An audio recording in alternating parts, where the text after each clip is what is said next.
Looks like it worked.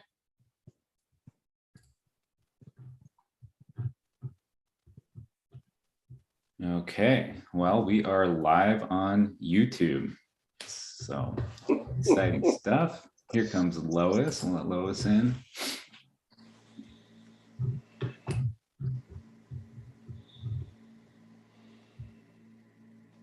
And then I think we're still expecting Chad. Let's see here.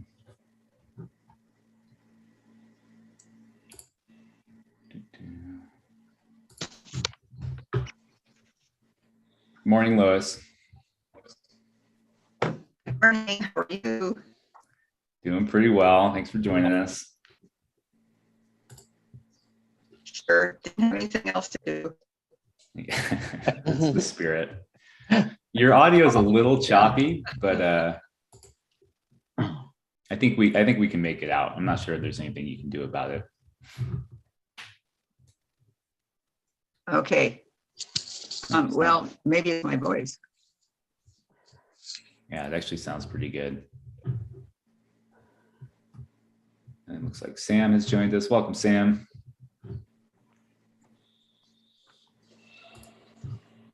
Yeah, good morning. I think we lost Lois there. There she is. She's back. Good.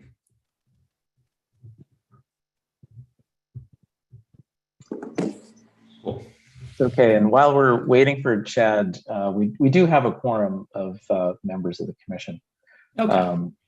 There's 11 voting members. We have let's see, 1, 2, 3, 4, 5, 6, 7 voting members, plus our OWEB board ex officio member, Barbara Boyer. So we have 8 of 11. Of course, we do have 1 vacancy, so that's 8 of 10 that are present.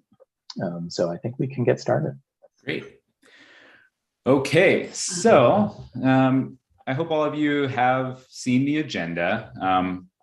But basically, if you haven't, we're gonna start with some introductions. Doug's gonna lead us through that, and we're gonna ask members of the commission to give us any updates that might be of interest to the commission. So we'll just go around the room and do that. Then we'll review and approve the minutes from the previous meeting. Then we have some public comment we're gonna take. And then going through some program updates and going to talk about the upcoming solicitation. So that's kind of the plan for the day. And then we'll make a plan for our next meeting and talk about any other business that folks have sort of at the end. And we should be out of here by 11. I promise that, if not earlier. So we'll see how efficient we are with our time. So I'm going to kick it over to Doug and let Doug kind of facilitate the round robin of introductions and commissioner updates. So as our chair and leader. So take it away, Doug. Okay, thank you, Taylor. Happy to have everybody here. I'm happy that we're finally able to try and get things rolling with our program and the group we have. So I'm Doug Kramer. I'm from St. Paul, Oregon. I'm a blueberry grower. We're deep in the middle of harvest at this point in time, but luckily I have people. So welcome everybody to this commission meeting. And Ken, if you want to go next. Ken Bailey from the Dells, and recently retired cherry grower from the family operation, and sit back here and watch them hold the finished harvest yesterday and hopefully going on for a new year. This has been a kind of a rough year, just like last year's.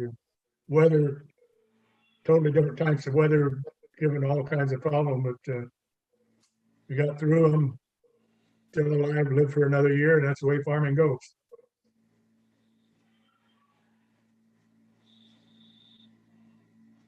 Go ahead, I'll let anybody jump in that's ready to go. I'm Nathan Jackson from Myrtle Creek with the Cow Creek Band of Umpqua Tribe of Indians. And yeah, we're we're hot and heavy in the middle of haying season and trying to get hemp and everything else going. So weather, yeah, has been definitely a challenge this year. Hi, good morning. Sam and Dima from OSU Extension. Thank you. Good to see you after 3 years, 4 years of not seeing each other. Yes. Hi, and I'm Nancy Duncrack. Sam, I don't think we met. I'm a new member on the commission with the Coalition of Oregon Land Trusts. We had a working lands cohort meeting yesterday that Taylor attended, and I just want to report we had more people attending that meeting to hear about this program than we've had at our past meetings, and I appreciate Taylor coming and filling us all in. So thanks, Taylor. Thanks for being there, Nancy. I'm Bruce Taylor, and I'm from Portland, and I'm one of the Fish and Wildlife representatives on the commission. I am more or less retired. My life is beautiful. And I'm on the board of the Oregon Desert Land Trust, so I cross over into the land trust world as well. Good morning, everybody. Barbara Boyer here. I am the OWEB rep, non-voting member on this commission. And just to keep along the theme of harvest, the barley's going down today. The ryegrass will get combined tomorrow. And then we get to bale straw. Exciting stuff.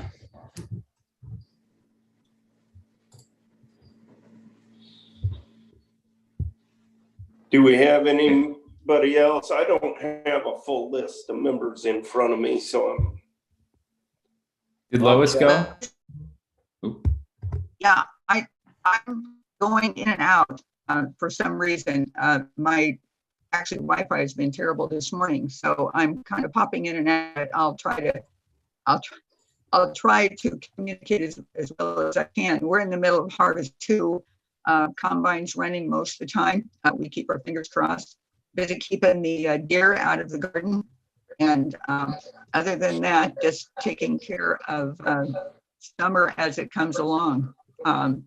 Looking forward to getting this program in shape, and real glad.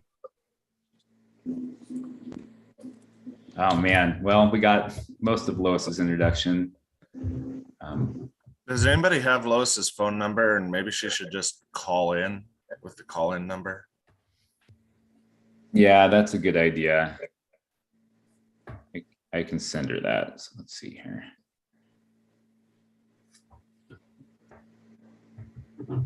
Yeah, I can go ahead and introduce myself. I'm Chad Allen here in Tillamook, Dairy. Welcome, Chad. Thank you. Now, I guess let's go ahead and do some OEM staff introductions too. So I'm Taylor Larson. I'm the coordinator for the Oregon Ag Heritage Program and been working on this since the beginning of June. So I guess I'm kind of an old hat by this point. And then I'll pass it over to our newest Ag Heritage employee, Nicole. You can just introduce yourself real quick. Hi, I'm Nicole Bettinardi, and I've been with OWEB for about a week now. So I'm excited to be a part of this program, and it looks really exciting. So, yeah, we're really excited to have you. And then I'll kick it over to Eric. All right, well, welcome everyone. It's really great to see you all. Eric Williams, I'm the grant program manager at OWEB, and I'm with Sam here. We haven't seen each other in so long. It's such a great collegial group to work with. And as we talked about last time, we do plan to meet in person in the spring when we have funding recommendations to go through. So I'm looking forward to that. And let's turn it over to Lisa. Great. It looks like Jan Lee joined us, so maybe we should have her introduce herself and then I'll go. Oh, thank you. I'm just here for public testimony at 9:15. Okay. Okay. Thanks, Jan. Just checking. So I'm Lisa Sharplow Hansen, Executive Director at OWEB. We are so excited to bring this group together again and continue the process of moving the Ag Heritage Program forward. We just see so many opportunities for working lands as we talk about climate and the impacts that we can have to mitigate climate change. And welcome, Taylor and Nicole. Yay, we're staffed. We are so excited. So thanks, and I'll hand it back and let them take over. Great. Taylor, there's one more intro we should probably make for a person who hasn't started yet. Do you want to take that one? Sure, yeah. So we've also, I guess not hired, but made an offer and they've accepted an offer to Robin Meacher as our Conservation Easement Specialist. She's coming to us from McKinsey River Trust and has a background in working in rural communities and on working land conservation easements. So we're really excited for her to start September 1st. We cannot wait. So I hope that's the introduction you were asking me to make. You got it. Great. Okay. And then looks like we have some folks who've joined us for public comment, but let's stick to the agenda. So our first item of business is reviewing and approving the minutes from last meeting. And so that is in your board packet. If anybody, would folks like me to pull that up on the screen? Would that be easier? Is anybody not able to access it? Yeah, if you could pull it up, that would be great. I did see a couple corrections, but I don't have it in front of me right now. Okay, so let me share my screen. Is that Nathan? Yes. Thank you, Nathan. And we'll share this one.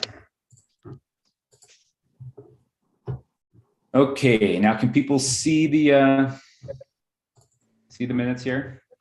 Yes. April 19th, 2022. Yes. So on item B, the second, I believe, was by Bruce, not Ken Bruce. Oh, good catch. Thought we had a new member. We had two people seconded, I guess. Yeah. Okay, so I'll add a comment here and delete this. Yeah, and make sure it's delete Ken, not delete Bruce.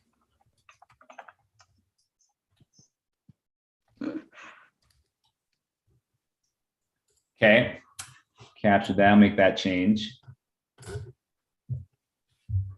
And then I think there was just a typographical error further down. That was the only substantive error I saw.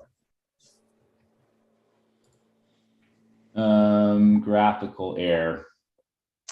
Typographical error. Oh, like a typo? Yeah.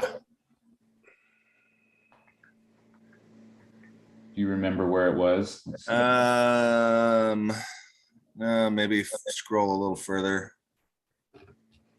At the bottom of the very last sentence in D, Yeah. last line, it says the propped spending plan.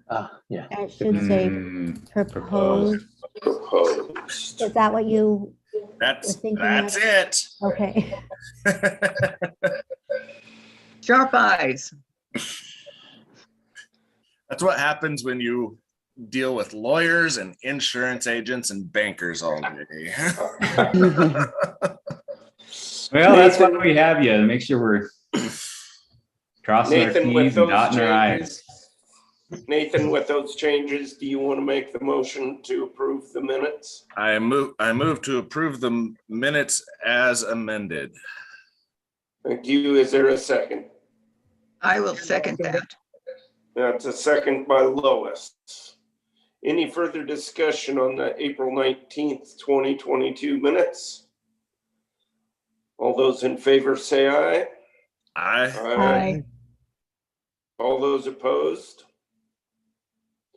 Okay, we got the minutes approved. We're going to go to public comment. Jan Lee, I hear you're one of them, maybe the only one, but you got 3 minutes according to our rules. Yes, thank you, Chair Kramer. I'm Jan Lee, Executive Director of the Oregon Association of Conservation Districts. And we thank you, commissioners, for all the work you've done and what you're about to embark upon, because this program is very important to OACD members. Some of our members have easement projects for which they are likely to submit applications to you, and others will take part in conservation management programs. Funding in this cycle for management programs is limited to $150,000, but OACD, excuse me, and many of our partners will be advocating in 2023 for a $10 million investment in this program on the Commission's behalf. We actually started advocacy for this in 2017, and it was great to see an infusion of $5 million for this year, and we look forward to more in the future. One of the areas of conservation planning and implementation we're particularly interested in is in implementing carbon sequestration projects. Currently on your website, you have the 2019 white paper valuation of public benefits and ag practices. We understand an additional project is being requested to update that work to develop the methodology that can be used to evaluate both carbon sequestration projects and other conservation methods. This will be vital to have a program in place in 2023. And again, I want to thank you all for your work on behalf of our 45 conservation districts around the state. Thank you, Jan. Appreciate the comments. Taylor, I think you told me there was just one, but there's been a last minute change. So there were two written sets of written comments, and one of the folks who submitted that is here to save me from having to summarize her comments. So we'll kick it over to Nellie to let her do that summary. Thank you, Taylor. Thank you, members of the commission. Chair Kramer, members of the commission, for the record, my name is Nellie McAdams, and I'm the Executive Director of Oregon Agricultural Trust, or OAT. OAT's a statewide agricultural land trust that plans to apply for and to encourage our partners to apply for OAHP funding. We are, first of all, extremely excited about the progress OAHP and you all have made. And we're grateful for the thoughtful work of Eric Williams and the entire OEB team, which now also includes Director Sharpelos Hansen, Taylor Larson, and Nicole Bettinardi. Getting to this stage of reviewing the program application is monumental, and it's been a long time coming. So we're just excited to be here on a turning point for the program. And again, we extend our thanks to you for getting it to this stage. As Taylor mentioned, OAT did submit written comment, but I just wanted to highlight a couple of items. First, since most land trusts will be using NRCS's Agricultural Conservation Easement Program as match, OAHP should align as closely as possible to that program for the easements portion. This includes, in future cycles, trying to make awards before ASAP-ALE's February-March application cycles so that ASAP applicants can indicate if they've secured OAHP match. I understand that that's not possible now as the program's launching, but just a future note for timing. It also includes allowing extensions for grant funding, since it can be difficult to coordinate match funds that have expiration dates, especially with ASAP-ALE. And it includes making sure that easement terms and project requirements are consistent with ASAP-ALE, including appraisal standards and shelf life, baseline documentation, and easement minimum deed terms. And on the subject of easement minimum deed terms, we're excited to hear that the commission is developing recommended easement terms that land trusts can incorporate into their own templates. These projects are very diverse, and the negotiations and the land trusts that implement them are diverse as well. And so allowing them to use their own template but include required terms would be very helpful.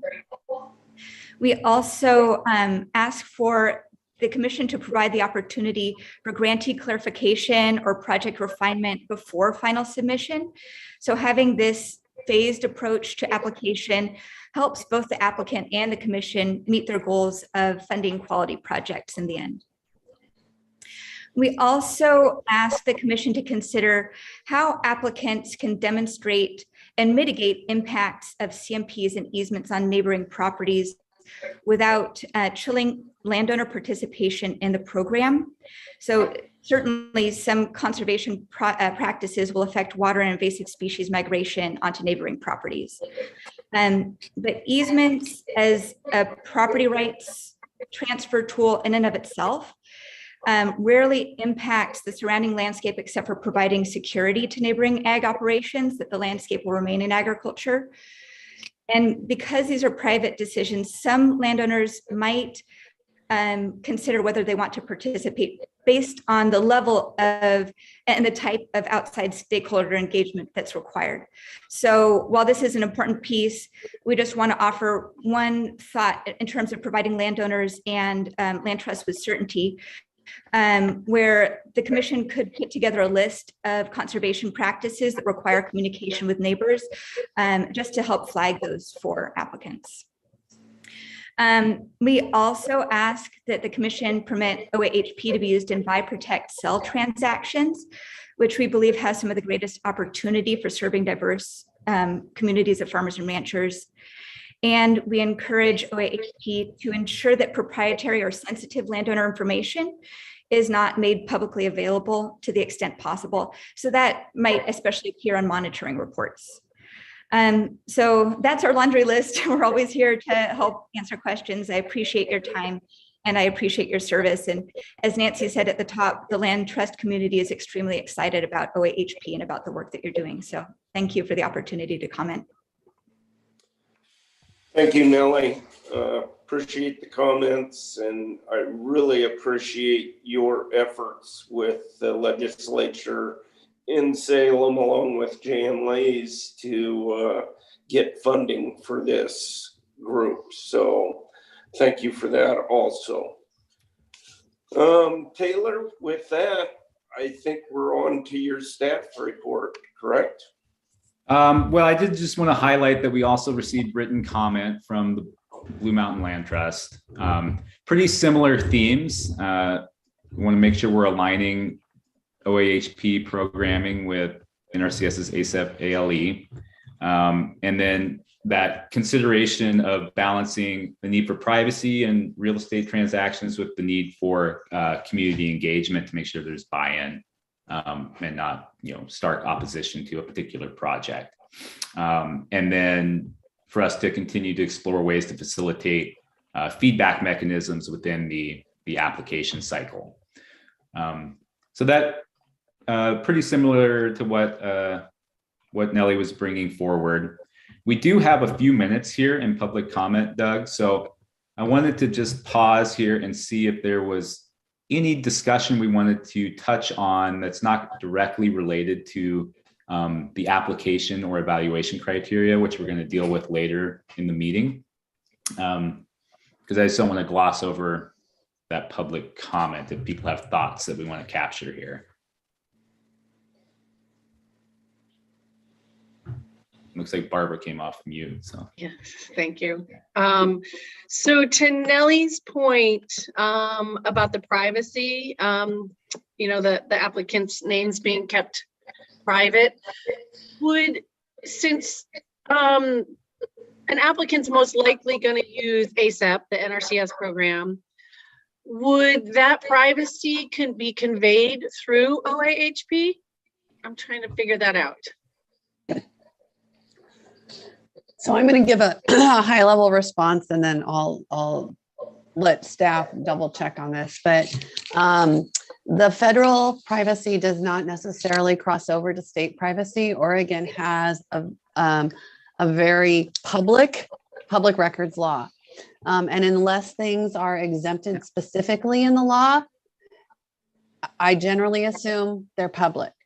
So, and that's without consulting with DOJ about this specifically. I think we need to have some conversations, but I need staff to tell me, was there anything in the law that kept any of the OAHP information confidential? And if there isn't, and there's a desire to, then there may be need to have some discussion about that and a legislative fix.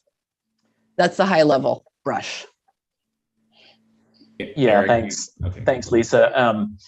there is nothing specific in the ag heritage law regarding privacy. And so I think what we would look at would be the current public records laws that we have. And there are some protections for proprietary information, trade secret kind of information, which is not the kind of information we would be collecting in any case regarding either conservation management plans or conservation easements.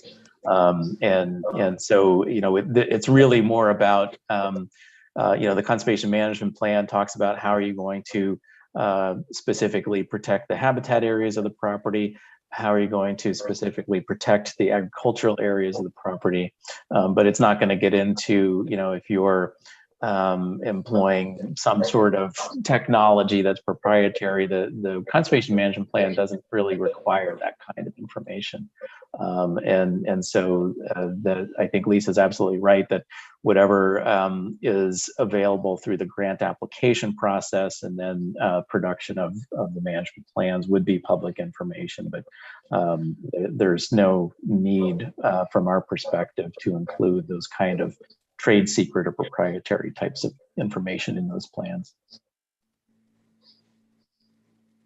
Yeah, and I'll just add that I think some of this concern is coming from the inclusion in our evaluation criteria in both the conservation management plans and the conservation easements and covenants around the impacts of those grants on neighboring farms and landowners.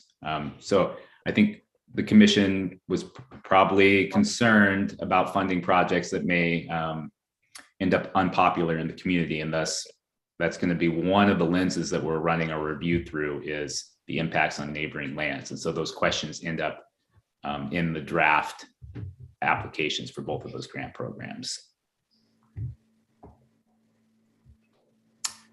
Taylor, I have 2 questions. Yep. Because I think I have others, but they'll probably be covered by, I think you said application and review process stuff. So the two points I've heard were about alignment of grant cycles, and I know this first one may or may not is how are we doing with that? And the second one, conservation easement terms not conflicting with ale. If you could tell me where we are with those. Yeah, so on your second one, the conservation easement terms not conflicting with ale, what we're going to have folks do is attach NRCS's minimum deed terms. We're working on a guidance template that folks can use that's going to incorporate the needs of OAHP. But then if folks are planning to apply for NRCS's ASAP ALE program as match, they're going to just go ahead and attach those minimum deed terms this round. Now, there is the potential in future rounds of funding for us to get a template approved by NRCS that incorporates all of their minimum deed terms and meets the needs of OAHP. But that has to run all the way up to the national office and can take up to a year or so to get approved. And so if we just attach the minimum deed terms to our guidance template, that will satisfy the NRCS ALE requirements. Okay. As far as timing goes, I think Nelly hit on this. We're in a bit of a tight spot because we have 1 year of funding and we're trying to get this program stood up as fast as possible. And so with NRCS, you're supposed to have your match funding in place when you apply to the ASAP ALE program. And those applications are, the date moves around a little bit, but usually in the beginning of the year, February, March is my understanding. There hasn't been an easement specialist here in the state of Oregon since I've started, but they did just hire somebody in that role, and we're meeting in a couple hours later today to talk about aligning our programs. So there's a little bit of ambiguity there that should began to be ironed out here, hopefully by the end of the day. But yeah, so we're gonna be kind of cutting it close, right? So if because we'll go over the timeline here in a second, but we're going to get the OWEB board is going to, hopefully make these fund these projects that the commission recommends in April at their April board meeting, which is going to put it just beyond the normal date of ASAP ALE applications. And so in talking with some folks at NRCS, I think we'll be fine this year to make it happen. It's going to take a little bit of finagling, but going forward, we're really going to look at getting OAHP projects funded just ahead of the ASAP ALE deadline. I mean, that's our goal. That's part of the reason this program exists. And so we're going to do everything we can to keep these as complementary tools as possible. And I would add to that in the past, NRCS has been willing to accept documentation such as a staff report of recommended projects. And given that this commission will likely meet in March to make those formal recommendations, I think that documentation should go a long way toward the NRCS requirement to have match in hand.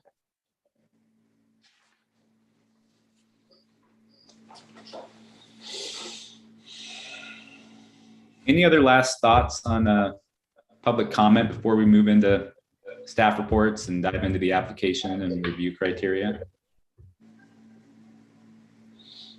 I have a quick, both of the written comments talked about the review process and whether there was a possibility of incorporating into that process a little more of a chance to revise applications to correct problems that were coming in. And I just wondered about the possibility of that being incorporated, maybe not this time around, given the time frame, but going forward.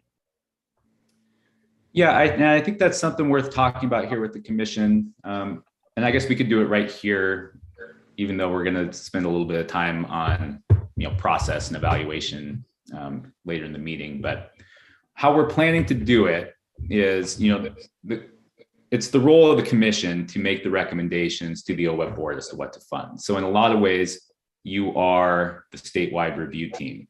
What we're going to do for each individual application is we're going to put together an expert review team to provide the commission with an in-depth look at the strengths and concerns and potential areas of interest that they'd want to consider in making their recommendations. And so I guess the question is do we want to incorporate any kind of chance for applicants to engage with that initial feedback that's coming to the commission from those expert review teams, or if we want to have the commission have a chance to consider that expert review first without that back and forth. And yeah, I don't know. I think it's a decision of the commission, but it's also we're running a pretty tight timeline. So that's the other consideration. So I would be interested in your take too, Eric, as far as the logistics of that, and whether or not that would even be a feasible thing to make happen if the commission wanted to pursue that kind of model. Yeah, thanks, Taylor. And Taylor's right on that. Given the timeline we're facing here, it's a bit compressed.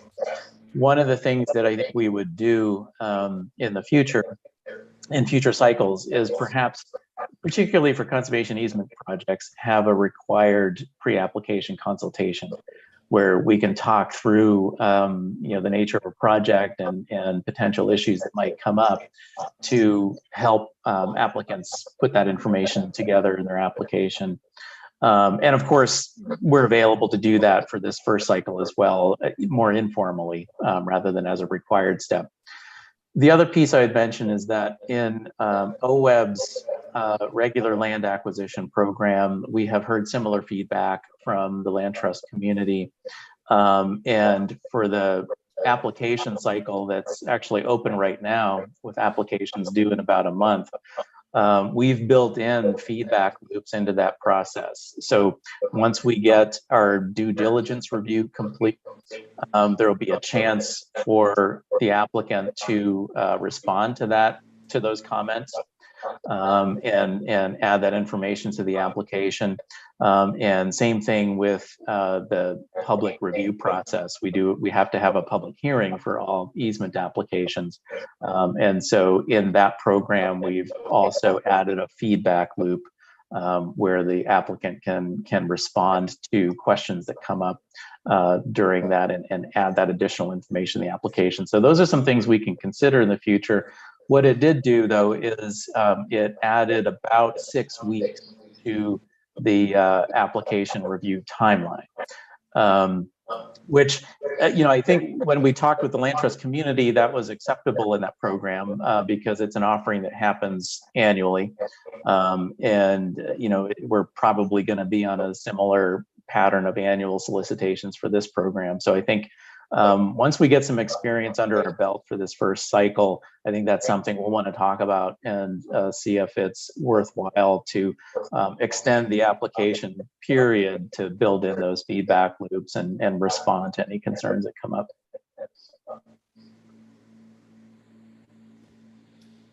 Thanks for that. Doug, did you have something to add? Oh, I just wanted to state my support for those pre-application conferences, because I think that would really improve the final product that we get brought in. So I just want to be on record supporting that.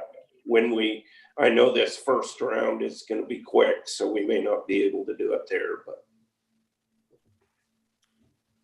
Noted. Thanks for that. So I got a question, Taylor. Yep. Eric, you had mentioned that public comment is required on easements. Would that also be required for the covenant easement?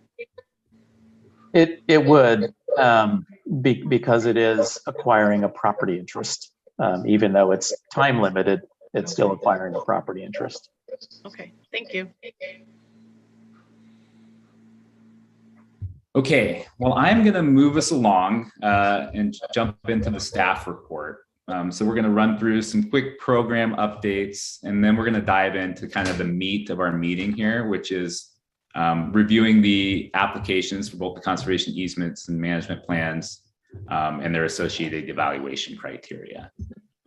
So if you, let's pull up the staff report. So if you, for folks who don't have it, it's item D we're going to be going through right now, and it's just some basic program updates. So what we have been working on, obviously, is we've been putting together the solicitation that we're hoping to open here later this month. So there was a fair amount of work that had gone into grant applications for these two programs ahead of time. So the work has been sort of updating those applications, making sure they align closely with the evaluation criteria as it exists currently, and then getting them into the online system in a way that folks are going to be able to easily apply. So we'll go over those in some detail here in a little while. We're also been working on just getting the word out. So lots of phone calls and conversations with community partners. We put a webinar on a couple weeks ago. Eric actually did a really great job on that. I had some technical difficulties at the last second. And anyway, that's why you have a team. So that should be posted relatively recently. I put a link to it in the staff report because they said they were going to post it, but I checked this morning and it's still not posted. So I'll have to ping them about that. But Eric does a really great job of laying out the program and all its components. So if folks want a refresher, check the staff report, and there's a link in there to a webinar that kind of gives a nice high-level overview of what we're trying to do with this program.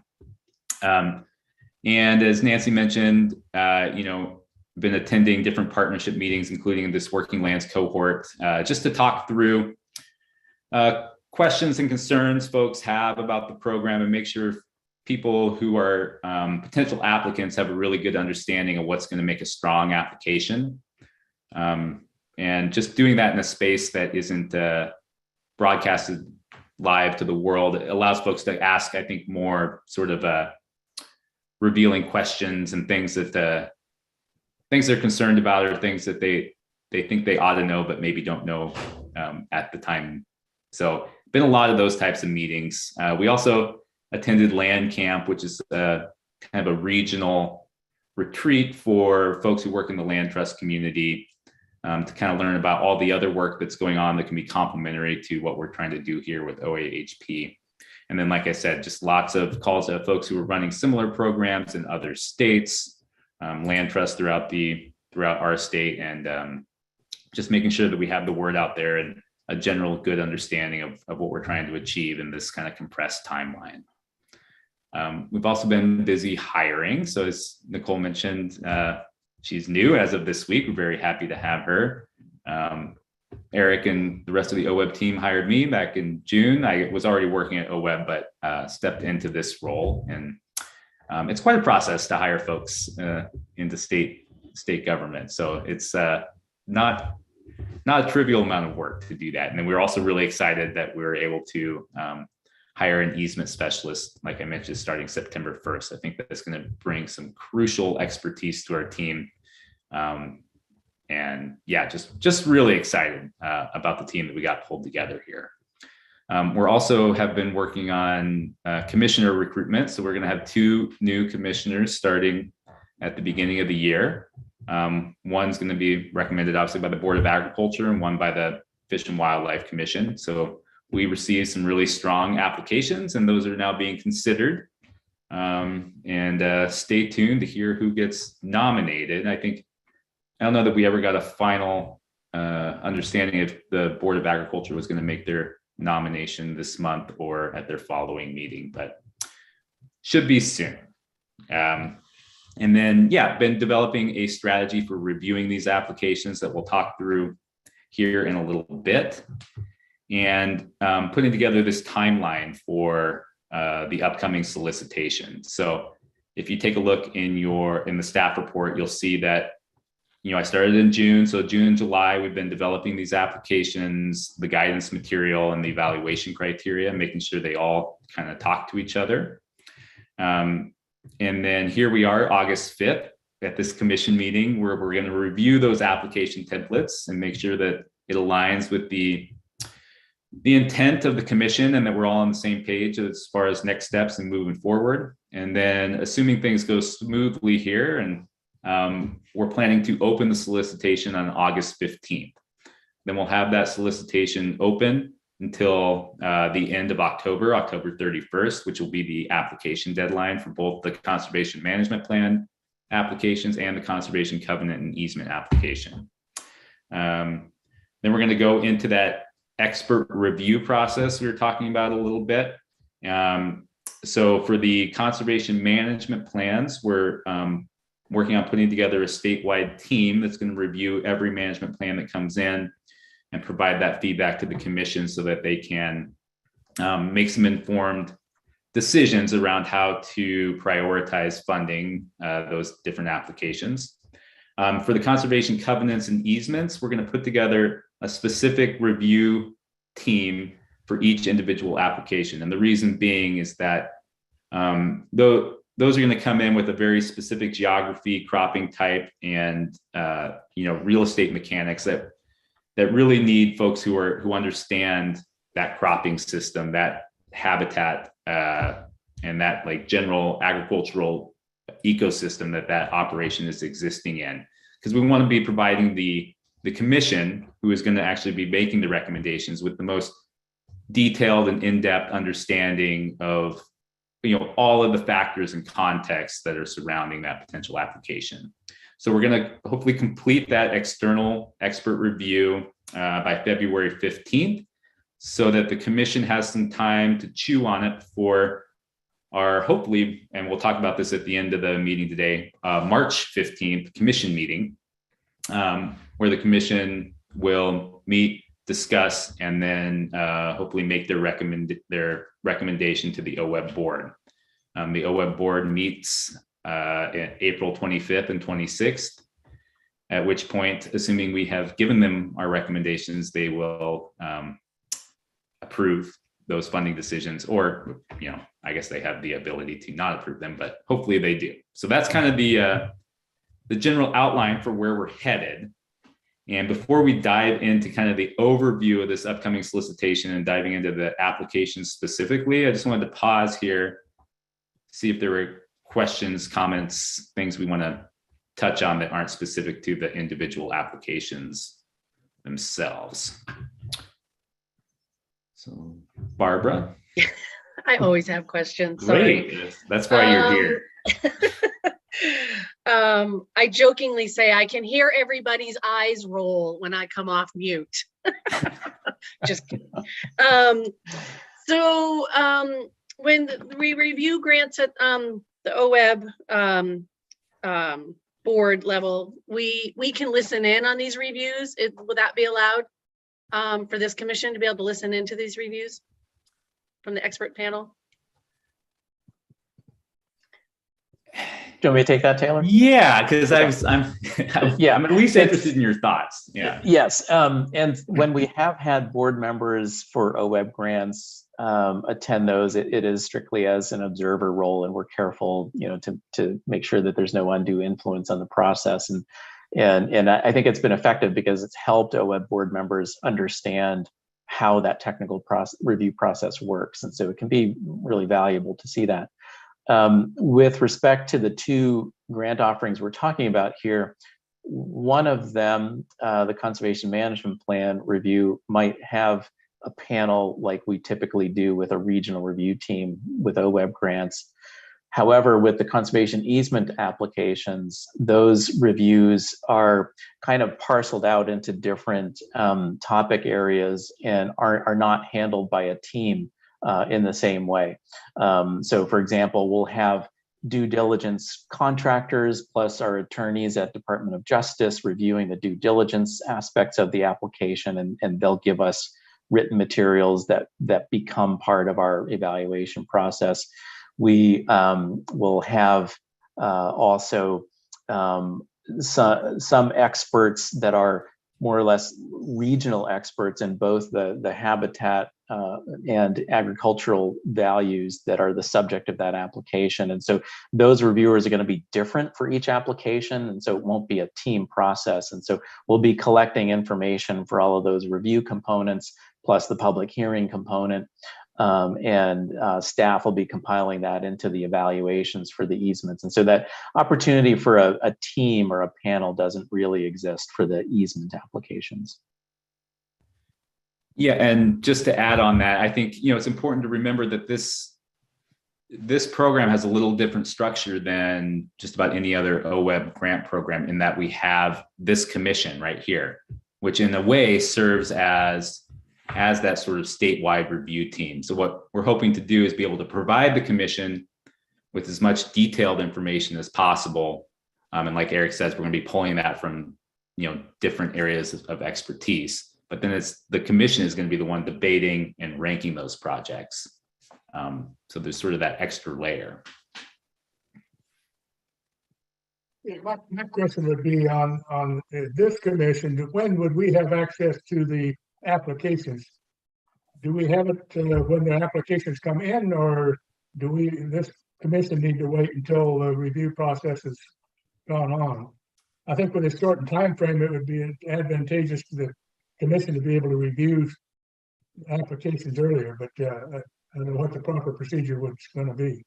Yeah, well, Eric, correct me if I'm wrong, but it's my understanding the commission will have access to the applications as soon as they come in, definitely by October 31st on the application deadline, because the whole general public will have access to those applications. It becomes part of the public record. So we'll compile those within a couple of days of the application deadline and get those sent out to the commission, assuming Eric doesn't shake his head and say, no, that's not how it works. But that's my understanding. The applications will be in our online system, and we'll give you instructions on how to access them in the online system so that you can review them. Yeah, because I agree, Ken. I think the more time you spend with them, the better. Well, I think that's the reason I asked for kind of this meeting too, to review the application process. It's a new program. I think the better we're familiar with the program and have time to review the applications a while before we have to make a decision, I think it's going to be beneficial. Maybe in future years it can change the procedure a little bit, but But I think this year especially, the sooner we can learn, the better off we're going to be. Yeah, 100%. I mean, you're the folks that are in charge of ranking and making those recommendations to the OWEB board. So we want you to be as informed as possible, for sure. Yeah, I agree with Ken 100%, because I think especially this first time, I think we're going to need lots of time to really mull over, and then by the time we get together as a team, that we should have a very good understanding of exactly what that application is for. I have another question. There seemed to be in both of the written comment that came in about privacy issues. And I guess my question is, how do we implement privacy issues to the point that not every Tom, Dick, and Harry and Loretta have a chance to look at it and still do a decent job of reviewing it and being as transparent as possible? Is there a fine line there that we're talking about?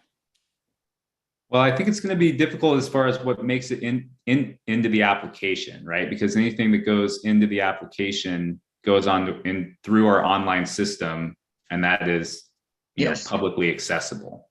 Okay. With a couple of exceptions. So there are documents that would not be publicly disclosed that might have to do with the value of a real estate transaction. You know, like an appraisal, for example. That is something that would be masked in the public system, you know, until such a time as, you know, a transaction is closed, and then that information can be released. So those are the only things that would be that would not be in the public view in the public application system. Eric, just to clarify, can I just clarify that when you say the appraisal document would not be available, but the appraisal document, correct? Okay. Yeah, the appraisal document or a purchase and sale agreement. Although we're dealing with easements here, so that, you know, that's a little bit different than a fee simple acquisition. But anything having to do with a real estate transaction prior to closing that would disclose valuation negotiations or factors, or, you know, things of that nature. But the actual value would be something that has to be in the application, because we have to know how much the easement's going to cost. And go ahead, Lois. I was just going to mention that I can see some hesitation if you have a complicated ownership situation, and so I think it would be to our advantage and the advantage of all of our applicants to make sure that they understand right up front that this is a very transparent situation, and that they have to be prepared for this to be available to all of their neighbors if their neighbors cared. So because this is something that in the farming community, as we all know, gets a little bit testy. Yeah, Eric, I have the same question. Just clarifying if we have any statutes in OWEB about when you use public funding, even though you're doing something for the public good, how closely can you, you know, hide, not really hide, but can you want privacy on that? So I think what Lois is talking about, transparency, must be, according to me, must be the first thing we take in. Yeah. Then trying, I don't know why the word hide comes there, but then trying to make sure that things are not as open as we can be. But I know the balance is critical also. For example, those transactions, you know, if somebody doesn't understand them, it becomes something very bad for this commission, that we are funding something privately. Correct. That's absolutely right, Sam, and that's, you know, how the public information laws are written in Oregon, as Lisa mentioned earlier. They're written favoring transparency, and there's very little information that would be kept confidential. And as I said, it really is limited in this case to the details of potential real estate transactions prior to closing. But the other information would be public. Lisa, did you want to add something? You're on mute. Darn it, you would think I would know that by now. As we look at the applications today and the process, really think about the questions that we're asking and what we have to collect versus what we might think be nice to collect. I know I've struggled with this in other programs, in other roles in my life. And I think it's really thinking about what you have to have and keeping it in that lane versus the nice to have that may cross over into people's more private parts of their lives. Yeah, that'll be a good framing for what we're going to go through next. Anybody else? Lois, did you have something you wanted to add there? Looked like. Nope. Nope. No. Okay. Cool. All right. So with that, all of that sort of in mind, I think let's transition now to talking specifically about our two applications and their associated evaluation criteria. So I'm going to throw a little bit of a curveball here. And I think what I want to do is we're going to do conservation management plans first. But I want to walk through the evaluation criteria before we dive into the application itself so that we have that in our mind. Because really what we're trying to do with the application is make sure that we have questions in there that are going to allow us to evaluate that project against our evaluation criteria. And so I always find it's helpful to have the evaluation criteria in mind as we're walking through the application and then thinking, well, were we able to, like, if we collect this information, like Lisa's saying, are we collecting more information than we need to adequately evaluate this, or are we not collecting enough? So anyway, I'm going to go ahead and share my screen and pull up the evaluation criteria, which, let's see, in the staff report, that's going to be attachment B on page 13 and 14. So I'll go ahead and share my screen for those of you who don't have it. Let's see, share. And folks can see this. Oops. Cool. So you'll notice we have kind of two versions of the evaluation criteria. We have, I'm going to make this full screen so folks can see it. We have this bubble diagram, which is a little simplified for reasons you'll see, especially with the conservation covenants and easements evaluation criteria. It gets pretty hard to fit things into a bubble diagram. And Lisa was actually giving me the feedback. It's like, why don't you just put that in a list? So I also went ahead, and put it in a list here, which that's kind of small. So maybe, well, can people read that okay though? Yeah, I'm seeing nods. Okay. Well, I wanted to start here on the bubble diagram just to say that in the commission rules we've adopted for the evaluation criteria, we don't give any there's no specific weight given to any particular criteria. And so it's really going to be up to the commission to understand the application as a whole, as opposed to, giving this criteria 3 points and that criteria is worth 5 points and so on and so forth. We're really looking for a holistic approach to evaluation. And so certain criteria may be more important in some applications than they are in another, just given what's going to make a most likely successful and impactful project. So I'm actually going to not use this bubble diagram to run through the evaluation criteria, but I did want to bring it up just because I think it illustrates that point, that we're really looking for something in that sweet spot that hits all of these criteria to a certain degree. So we'll just walk through them really quick. And then I want folks to raise their hand. And I actually can't see hand raises right now for some reason because of how I can let you know, small. Taylor. Okay. So raise your hand as we go through the criteria one by one, just because I want to make sure we're clear on what we mean here. This is our chance to kind of discuss each one as a commission. So number one, I know it's a little painful to read things that are up on the screen, but I'm just going to do it. So it's the significance of the agricultural, natural resource, and related social values of the working land subject to the conservation management plan. So that's pretty big, broad statement, but that's really what we're after. So I think that one's pretty clear. I'll just read through these pretty quick, but stop me and I'll pause at the end and we can just come back and discuss any of them.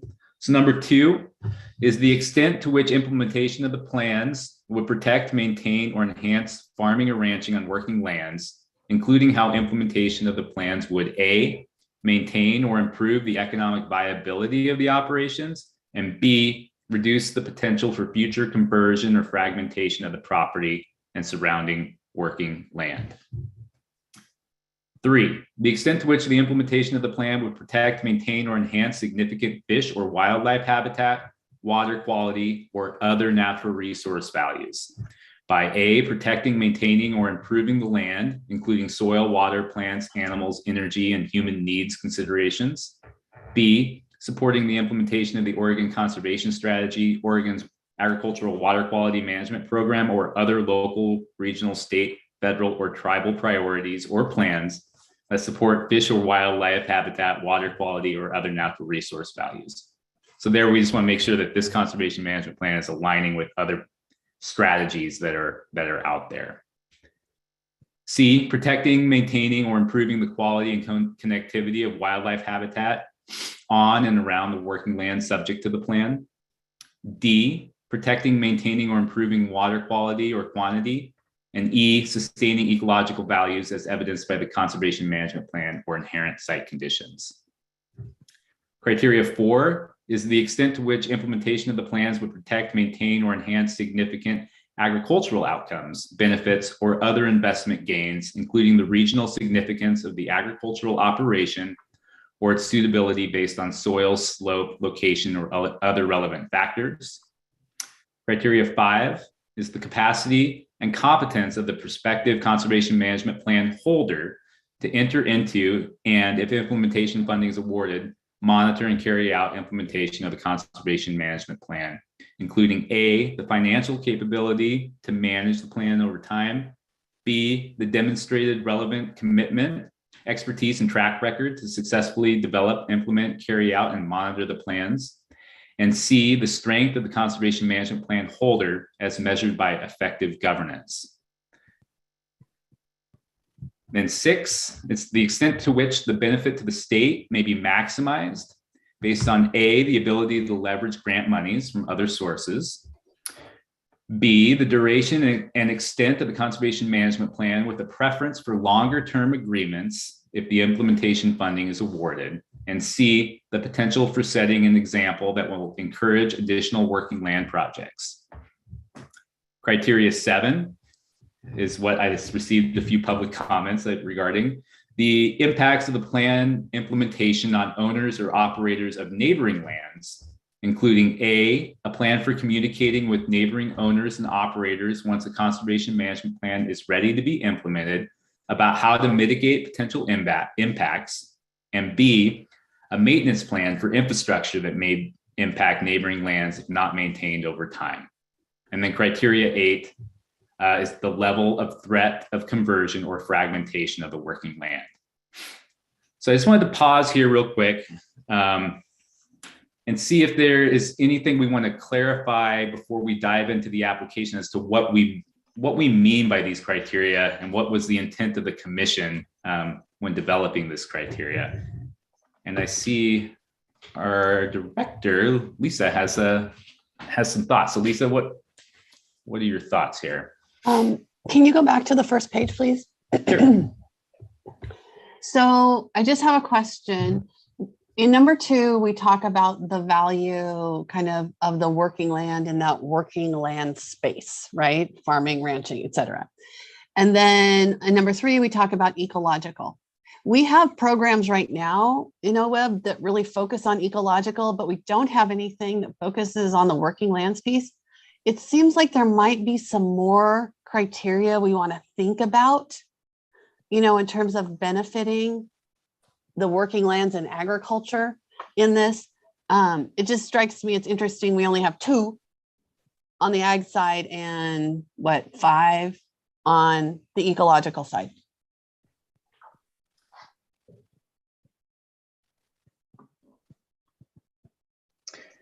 Just as a reminder, these criteria are taken directly from administrative rules. These are the criteria that the commission developed back in 2018. And so I think what we can do is, and Taylor's going to talk about this, we can design questions and applications to help the commission use these criteria to evaluate. And I think if we get through a cycle or two here, then that it might be appropriate to come back and revisit the rules through the rulemaking process.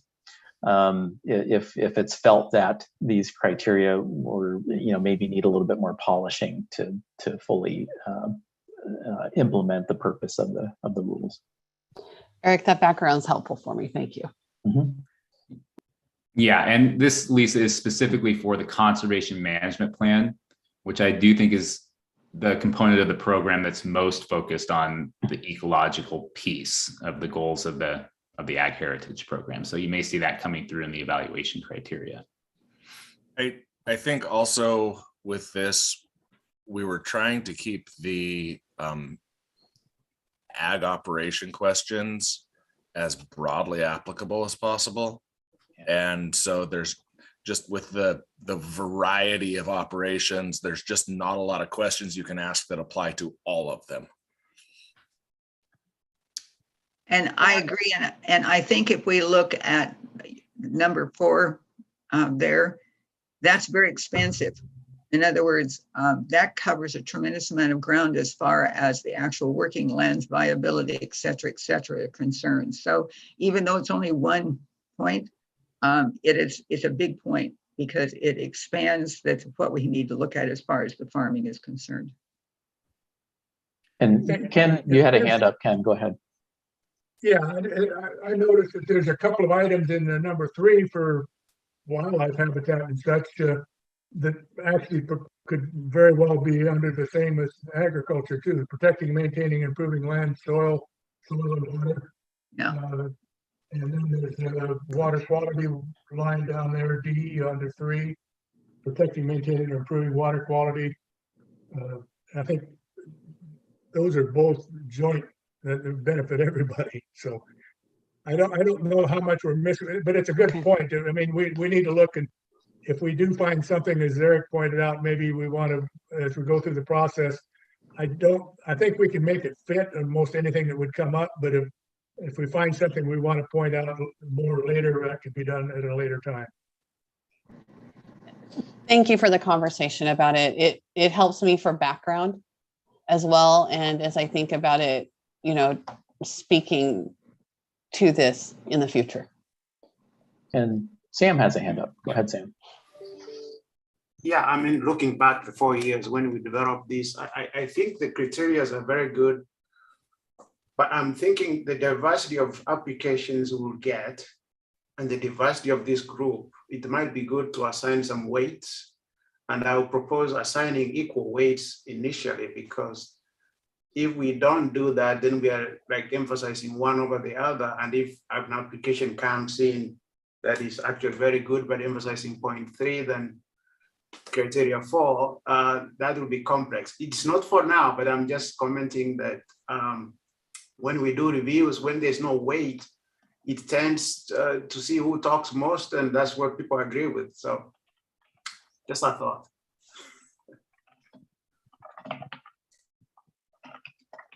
Yeah, I just went, so in the rules, they're not weighted. So that would be a decision when the commission is debating these. That, I mean, you can make amongst the commission how heavily to weight a specific criteria. But that's not going to be spelled out in the administrative rules for this cycle. It's something we could consider in the future if it is the wish of the commission. Because it gets a little tricky, right? Like some criteria have a bunch of sort of sub-criteria under them. And if we were going to weight them all equally, I'm not sure they would have been drafted in the same way. But I wasn't there back when the commission was pulling these together. So it's a little hard to get into the the heads of what everyone was thinking at that point in time. But just something to consider, because if you weren't thinking you were going to weight them, you probably would draft them differently than if you were going to give each one a specific weight. You might, tease out other aspects of the criteria. Nathan? When we were developing these rules too, we put a ton of stuff in guidance that wasn't as heavy as the rules. Did that get reviewed for this document? This evaluation criteria is pulled directly from the rules itself. Okay, well, that guidance piece, there was a ton of information in there. Okay, well, that's good to know, and we can give that guidance both to the applicants in the guidance packet, and get that in front of the commission when you're reviewing these evaluation criteria. Thanks for flagging that.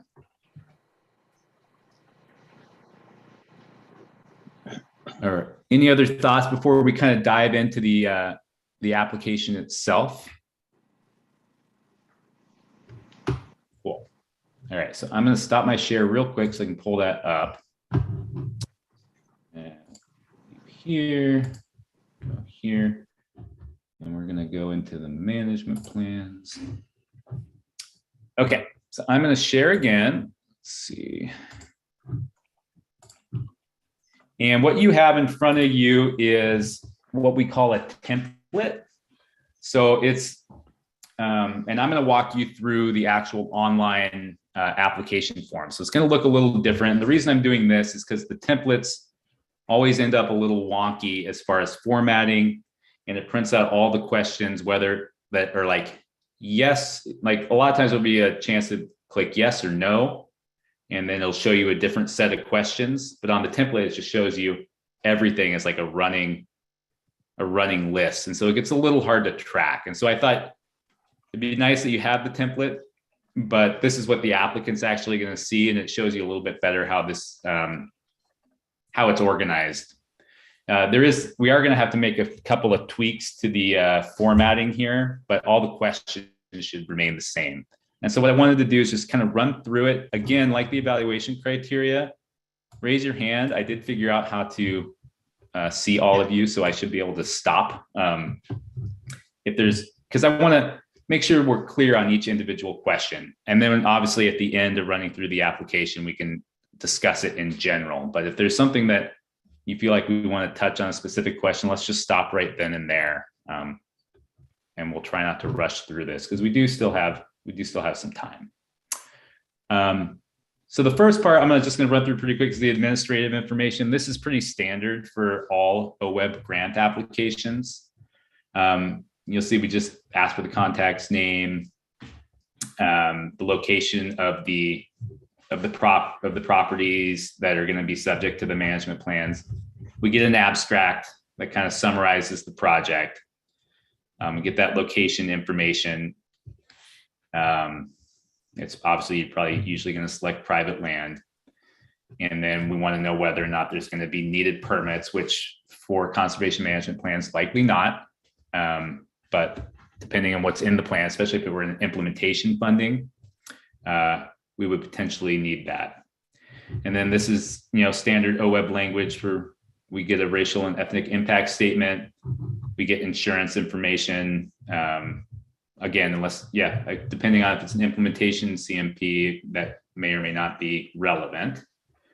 And then we collect information about sage grouse on every application that comes through, something OWEB does. So this is pretty standard, probably not a lot to discuss here, but did just want to make sure we're good with this. And I'm going to jump into problem statements because this is the meat of the application here. Okay, so on the problem statements, we have a history section and then a significance section. So again, remember, we're trying to ask questions that are going to allow us to evaluate against the evaluation criteria. So our first question here is describe the problems the conservation management plan seeks to address. And then you'll see there's a little I button here that shows up as italics in your template document. And that just gives additional guidance to these questions. So this says, describe why a conservation management plan is needed that elevates management plan practices above the standard way of doing business. So this is kind of the chance for the applicant to say at a high level why this particular project ought to get funded. Then question number 2 under the history is describe any previous planning or conservation efforts on the subject property. And so again, we have an I button here, a little bit of extra guidance. It says include conservation plans developed for farm bill programs and the current status of those plans. Upload all existing plans that are relevant to the property. So again, with the CMPs, we're really hoping this tool can be sort of a synthesizing tool where we're pulling in a lot of planning efforts. And then because of the flexibility of the rules and what we can fund as far as implementing conservation management plans, I'm excited for the ability to fund gaps, you know, like things that maybe NRCS EQIP can't fund, or things that can't get funded through CREP or other OEB programs. We potentially, as long as it meets the purpose of the program, we can allow, you know, a soil and water conservation district or a watershed council or whoever is working with that particular landowner to develop a sort of comprehensive conservation management plan that pulls in all of the different funding sources. It doesn't have these have to be shoehorned into a particular format. I mean, the CMPs do have a format, but the type of projects we can fund is pretty open-ended. And so you can potentially say, these are all the things we want to do, and here's how we're going to fund it. And these are the gaps, and here's potentially where the CMP funding could come in and fill those gaps. So that's what I think what we're trying to understand with that question. And then we have describe the property's current zoning and any pending changes. That's obviously going to be important for understanding what's possible on that property. So any questions on the history subsection before we move on to significance? Cool. All right, so we'll go significance is the next subsection here. So the question is, what is the significance of the agricultural and related social values of the working land subject to the CMPs, including the regional significance of the operations or its suitability based on soil, slope, location, or other relevant factors? So again, that's tying pretty directly to an evaluation criteria right there. And we do have an I button that just points to that evaluation criteria. So if you follow this link, it's going to take you to that particular evaluation criteria. So you can see that you would want to address that directly. The next question is, what is the significance of the natural resource values of the working land subject to the CMP? So again, we have an I button, just a little bit of extra here. It says, describe the significant fish or wildlife habitat, water quality, or other natural resource values, which again is, we want to make sure that that evaluation criteria that we have that lists the significance of fish and wildlife habitat, water quality, or other natural resource values is addressed in the application. So just making sure that we can tease that out. So that's that significance section. Then we're going to move on to the proposed solution, which is more of like what they actually plan to do. So I'll go there because I don't see any hands. So then we have the project overview. And so here you'll see we have project type. So we have a conservation management plan development or conservation management plan implementation. Now we don't have the implementation button activated here because we're only funding the development of plans. No current conservation management plans exist, so we wouldn't be funding the implementation of them in this round. The application is designed to, that somebody would come in and potentially apply to do multiple CMPs addressing a specific resource concern or a specific geography. So we're asking how many they plan to develop, what the total acreage is, because again, in the evaluation criteria, we're giving preference to larger acreage. And then what is the anticipated duration and extent of the CMPs, and why are these terms appropriate to achieve the goals and objectives? Okay, and then we asked them to describe the type of agricultural operations to be addressed by the CMPs, so we have an understanding of sort of the context that they're fitting into, and then upload a list of the landowners that are going to be participating. We do require for the CMPs that they get a signed landowner agreement, just stating that the landowner wants to have a CMP developed on their property and is going to be willing to work with the applicant to develop that CMP. And then we ask if there's a stream on the property, the reason being that if there is, so you see here, if we click yes, it says for each property with a stream, describe the applicable agricultural water quality management area plan goals and how the CMP planning process will present the agricultural landowners or operators with alternatives to address them. So we just want to make sure that this CMP is aligning with the agricultural water quality management area plan. So that's that. And then we have a goals and objectives section, which is a pretty standard OWEB. This is in a lot of OWEB grants, just stating broadly the goal of the CMP project, and then listing out objectives that are going to help you meet that goal.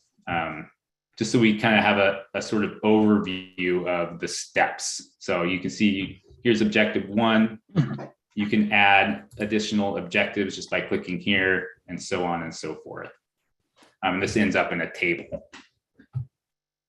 And then we have a project timeline, again, just laying out the project elements. So you click here, you say what the activity is. This would be like, initial consultation, planning meeting, and so on and so forth.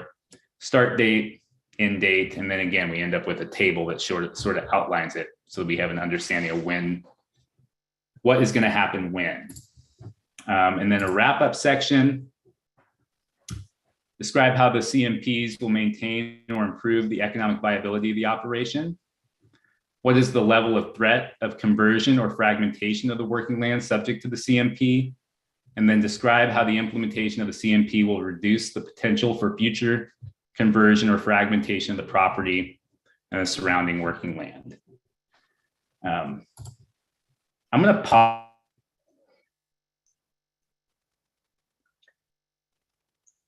Taylor, I think you accidentally muted yourself. Oop, sorry. I'm just going to run to the restroom real quick. I'll be right back. Sorry.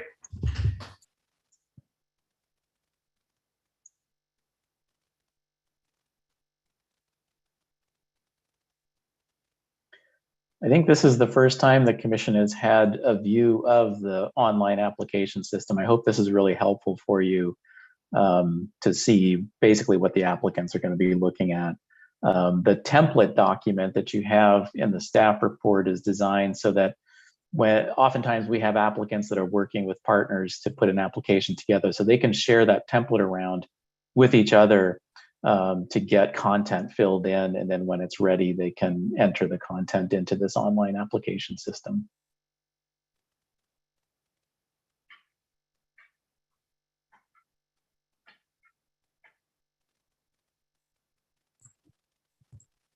Okay, sorry about that. I was on like my 3rd cup of coffee and felt myself rushing through. So anyway, so those are the agricultural outcomes that we wanted to make sure that we teased out for the evaluation criteria.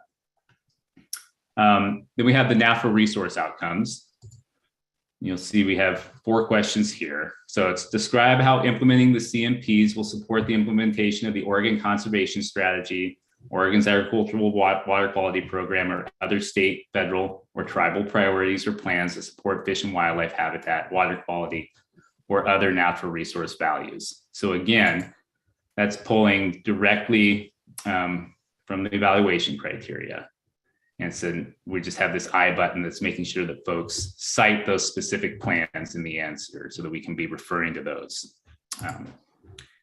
Then we have describe how implementing the CMPs will protect, maintain, or improve the quality and connectivity of wildlife habitat on and around the working land subject to the plan. Again, directly from the evaluation criteria. Describe how implementing the CMPs will protect, maintain, or improve water quality or quantity. And then describe how implementing the CMPs will protect, maintain, or improve soil health. So that one, I think we dropped in the natural resource outcomes, but I think, like we were talking about earlier, that very well could be an agricultural outcome too. So sometimes it's a little bit of what box do you put it in. And then we have a future funding section. So this is kind of trying to help us understand, where this is going. So is it anticipated that future OAHP funding will be sought for either implementation of CMPs or protecting the land through acquisition of a conservation easement? So you can check one, or you can check both, or you can just check that one. And then we ask what other sources of funding will be sought to pay for CMP's implementation? Because again, we're hoping that the CMP implementation funding can be used to fill gaps. We don't want to necessarily, well, I don't want to speak for the commission, but it's kind of my understanding that we don't want to be funding things that there's already funding out there to do. I think the real power of the implementation funding here for these CMPs is to potentially fill gaps in the conservation funding landscape. So we want to understand sort of how it fits in. So that's future funding. And then the last subsection here under wrap up is project management. It says describe the capacity and competence of the prospective conservation management plan holder to enter into, and if funding is obtained, implement and monitor the CMPs with respect to the following. So the financial capacity to manage the plans over time, the demonstrated commitment, expertise, and track record to successfully develop, implement, and monitor CMPs, and the effective governance of the CMP holder or organization. So really trying to understand the strength of the organization that we're potentially investing in to write these CMPs with folks. And then we have describe the plan for communicating with neighboring landowners and operators once the CMP is ready to be implemented, including how to mitigate for potential impacts. Now, again, this is, I think, what has generated some public comment here. And then describe the maintenance plan for infrastructure that may impact neighboring lands if not maintained over time. If a maintenance plan is not complete, describe how it will be developed over the course of CMP development. So for a CMP planning grant, this may be less relevant for an implementation grant if we're paying for a particular piece of infrastructure associated with a conservation practice. We'll want them to address that.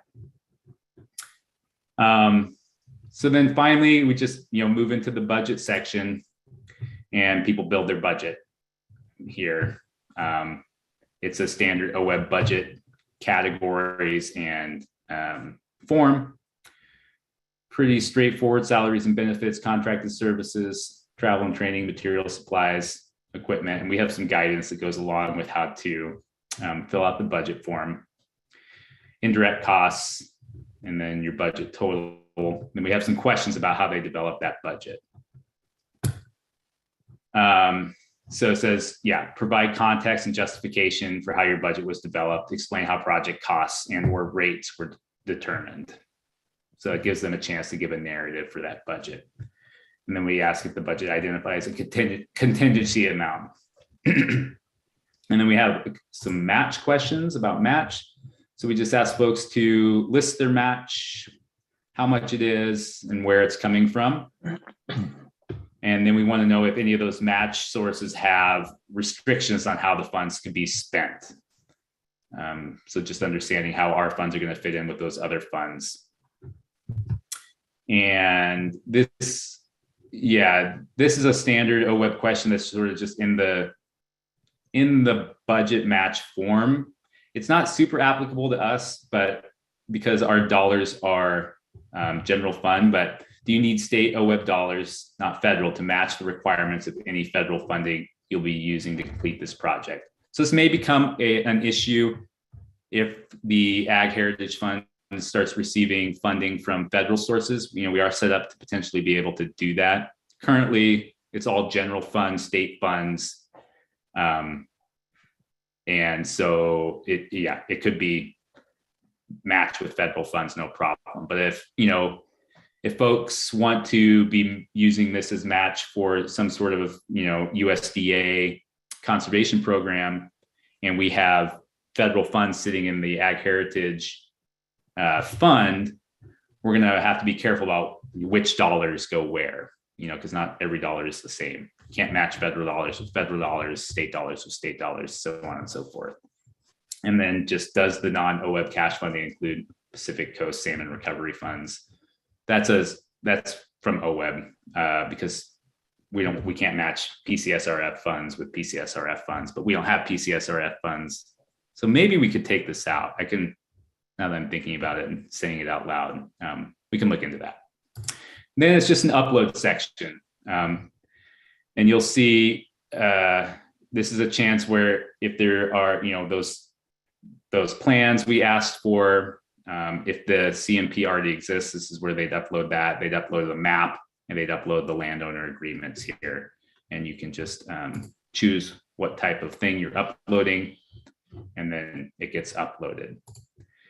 And so that is the CMP application. So I know that was kind of a rushed journey through the application questions, but let's just take a second here, pause, and I just want to take the temperature of the commission here. Do we feel like that set of application questions is going to get us the information we need in order to effectively evaluate the projects? And is there any questions in there that we're asking that, or maybe is additional information that we don't need, to Lisa's point? So yeah, folks have thoughts, feel free to just speak up or raise your hands or just mull it over. Could also, Taylor, it looks awesome is a appropriate response. I can just move forward with that too, but just want to take, make sure we have buy-in from the commission. This is sort of what folks were thinking as far as an application is concerned. Ken's got a hand up. Oh yeah, Ken does. He's got that wall that's almost the same color as his hand, makes it hard to see. Go for it, Ken. Yeah, I think it's probably adequate. I'm sure there's going to be some glitches along the way just for another time around, but I don't see anything that's glaringly missing or there that, like I say, there may be some things, a couple of things in there that might be questionable if they should be there or not. I think you're better off having them there than not having them there, maybe to see what happens, unless somebody's got a better idea. But I think it looked very good for the first round. Cool. Yeah, I think that's a good point. I mean, this is going to be an iterative process, and we'll learn a lot in this first round. And I almost can guarantee there will be tweaks to the application for the next round. That's just kind of how we do our continual improvement. So good point, Ken. Bruce. Yeah, my question with the guidance that I think Nathan mentioned earlier that got developed along with the rules there, is that going to be available to applicants? Yeah, I actually haven't come across that. Nicole and I are working on putting together guidance documents, so I'm going to dig that out and we'll incorporate that into the guidance document that we're going to share with applicants, assuming I can find it. Eric, are you familiar with that? I am struggling to recall what particular documents are being referenced here. Yeah, okay, because I didn't. There was a document that was being prepared as a companion to the actual rules, sort of an interpretive guide to what we mean when we ask questions or establish criteria or requirements. Oh, I see it. Man, the joys of like digging through a deep file structure that, oh, this is gold. Okay. I actually, I'm a little ashamed to say I haven't spent any time with this document, but I did just find it on the Z drive. Here, I can even pull it up and make sure 100% this is what folks are talking about here. Share.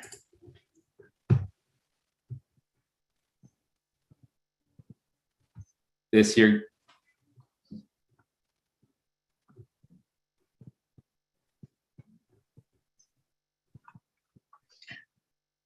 The CMPs, mutual modification, monitoring,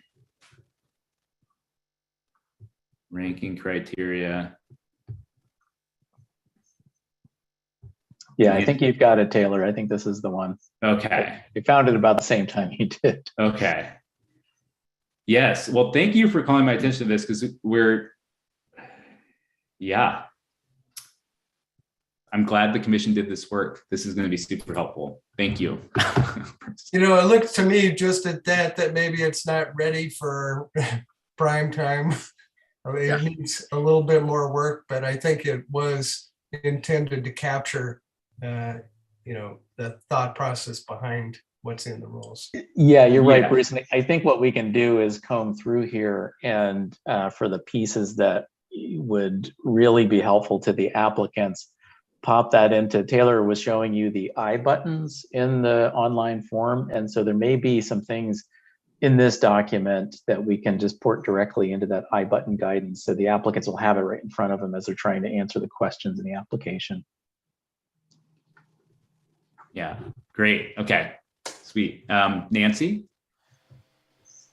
Thanks, Taylor. I probably should have asked this back when we were looking at the criteria, but number 7, when you're talking about the potential impacts on the neighboring lands. Mm-hmm. And as you mentioned, there's just been some questions about what that means. And maybe this new document that you found will provide some clarity on what the commission was thinking when it added that. But I think it would be helpful perhaps in the application when you click the I button to let the applicant know what the commission was thinking at the time that it added that. Yeah, okay. I think you're right. So it'll be interesting to comb through that and see if I'm able to tease that out. But I think some additional guidance is probably in order for those questions, because it does seem to be putting people on edge a little bit. Yeah, I think people think that there's going to be benefits for the neighboring landowners, not negative impacts. And so that's kind of questions why that's in there. This is Lois. All you have to do is be involved in one particular instance where you thought you were doing good things, and then you hear from 3 landowners who are next to it that don't agree with you, and see that sometimes it's good to be advised and explained to ahead of time before you even start. So that's where this came from. Thank you, Lois. Experience. Yeah, sounds like you have some good stories to share at some point in the future, Lois. Probably all of us. Yeah. Sam. Maybe a quick one, mostly on the guidance on how to do the application. I'm wondering whether we should have a statement that you have to fill all the sections so that somebody doesn't put an A, not applicable, and think that they will be scoring points by doing that. Yeah, okay. So put in the guidance, like all questions must be answered to be considered a complete and full application. Sure. Okay. Yeah, that seems easy enough to make clear. Cool. Well, I want to move us along pretty quick because we're running a little behind on time, and most of our money is being spent in this other grant program, the Conservation Covenants and Easements. So I want to make sure we get to that. But any last thoughts on CMPs? We can also, if we have time at the end of the meeting, circle back to it. But this is some really great comments we've been capturing here that we'll incorporate. So thank you. Okay, so I'm going to move us on then to the Conservation Covenants and Easements application. So again, I'm going to share my screen.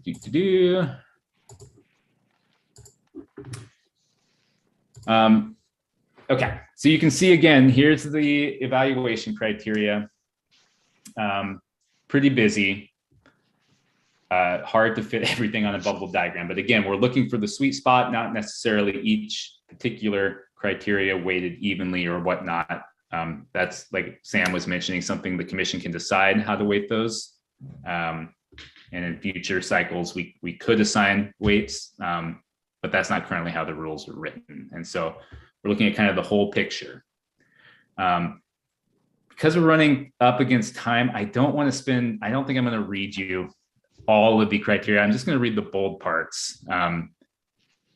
The subsections kind of just elaborate on that. And they're pretty similar to CMP language to a certain degree, because obviously the program has similar goals. So you can be referring to your commission packet for the specifics. So 1, we have the significance of the agricultural natural resource and related social values of the working land subject to the Working Land Conservation Covenant or easement. So again, very similar to the CMP, number 1. Number 2, the extent to which the Working Land Conservation Covenant or easement would protect, maintain, or enhance farming or ranching on regionally significant working land. And then there's 4 kind of like examples of that. 3, the extent to which the covenant or easement would protect, maintain, or enhance significant fish or wildlife habitat, water quality, or other natural resource values. And then there are 5 kind of examples of that.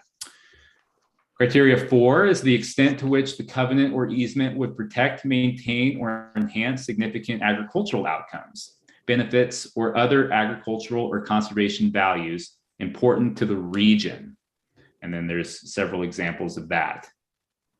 Well, for some reason it doesn't want to let me scroll down while I'm sharing, so I will have to pull that up again. Sorry.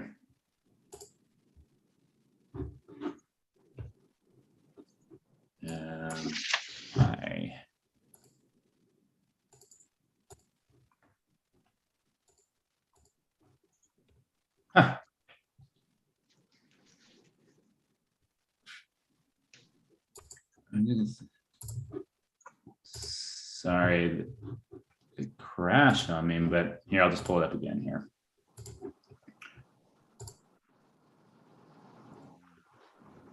I can pull it up as well, Taylor, if that would help. Okay, well, I'm like 10 seconds away from having it up. Okay, I'm gonna share again.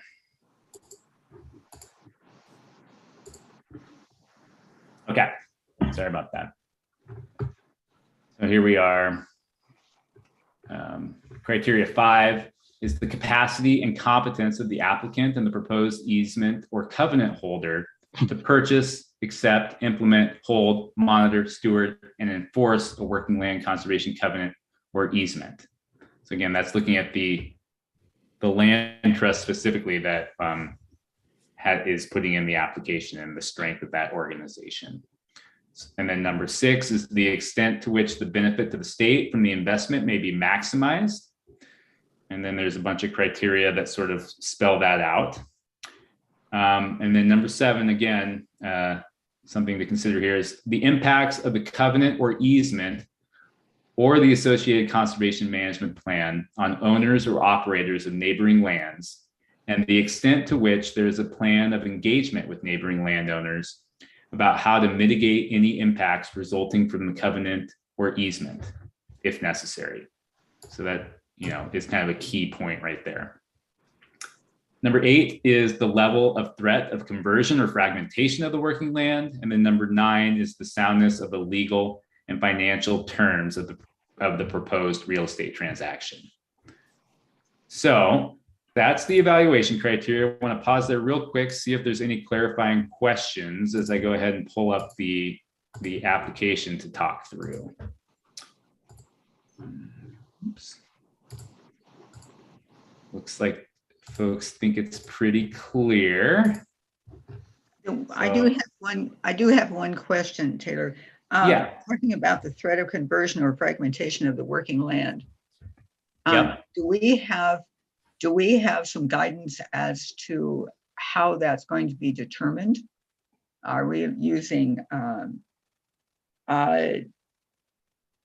do I want to say? Urban growth boundaries? Are we talking about land use laws? I mean, how are we going to be able to expect that us to review that and agree or not agree?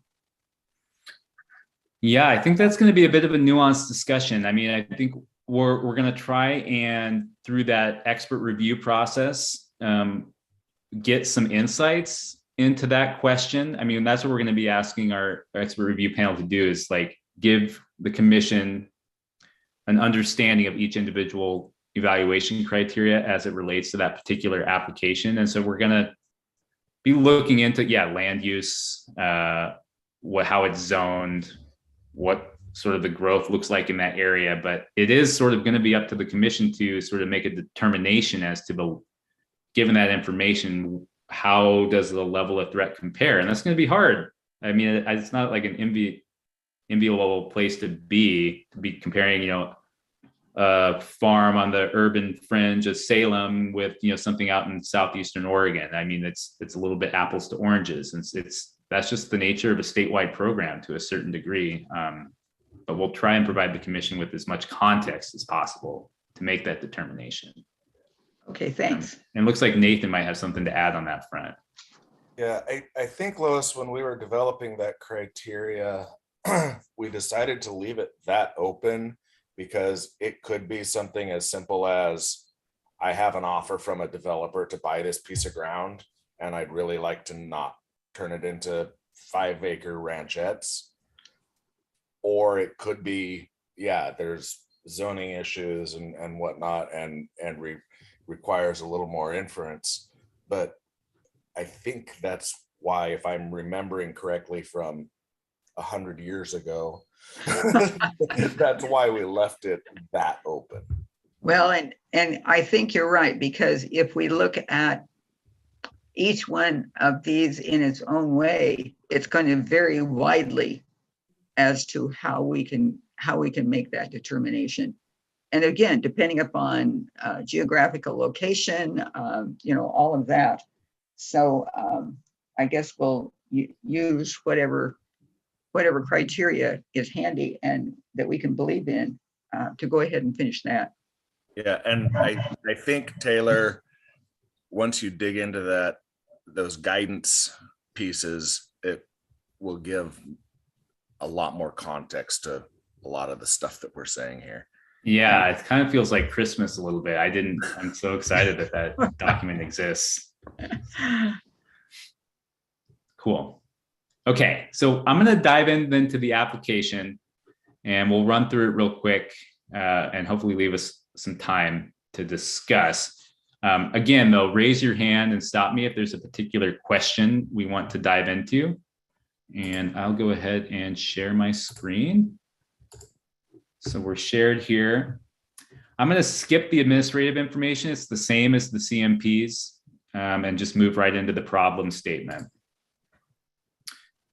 So problem statement. So again, we're getting location, history, and significance. So we want to understand the significance and history of the agricultural values and the natural resource values. So we ask, what is the significance of the agricultural and related social values of the working land subject to the Working Land Conservation Covenant or easement? Then we have an I button, and it says include the regional significance of the operation or its suitability based on soil, slope, location, or other relevant factors. So again, we're just trying to understand how the particular operation that's coming in fits into the larger agricultural context. And then we have describe how the Working Land Conservation Easement or Covenant will help preserve and protect the working land for agricultural purposes. It's a big goal of the program, is we want to keep these ag lands in agriculture. And then we have the natural resource values. What is the significance of the natural resource values of the working land subject to the Working Land Conservation Covenant or easement? So then again, we have a little bit of additional guidance here. Describe the significant fish or wildlife habitat, water quality, or other natural resource values of the working land. So that's directly from the rules as to the purpose of the program. We want to be able to tease those specific things out. Then we have described how the Working Land Conservation Easement or Covenant will help maintain or enhance fish and wildlife habitat, water quality, or other natural resource values on the land. So we want to know the significance up here, and then we want to hear how this easement or covenant is going to maintain or enhance those significant natural resource values. And then finally, we ask, what is the potential for the conservation covenant or easement to set an example that will encourage additional working lands projects among peers including the development and implementation of conservation management plans.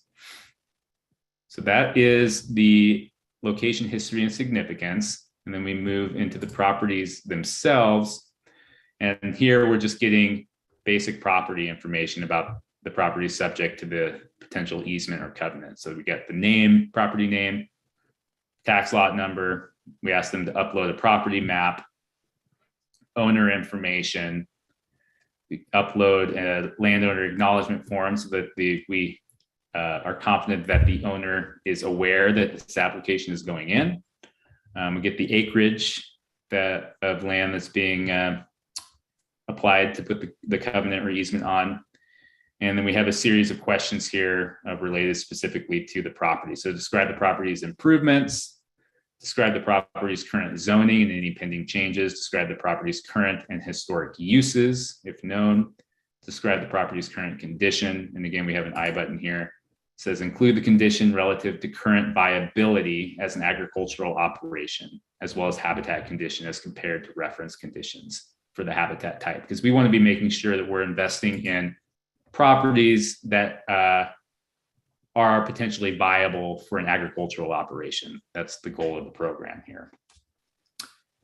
And then, then we have a question here. Are persons or companies other than the owner of the property using the property or improvements described above for residential or business purposes, including agriculture? You can choose yes or no. What is the amount of the property tax levied on the property? Some background information we want to have. And then will these taxes or an equal amount in lieu of taxes continue to be paid after the easement is acquired? And then we want to understand the water resources. So describe the water resources on the property and then describe the water rights, the legal rights to use water. So that is that section. I'm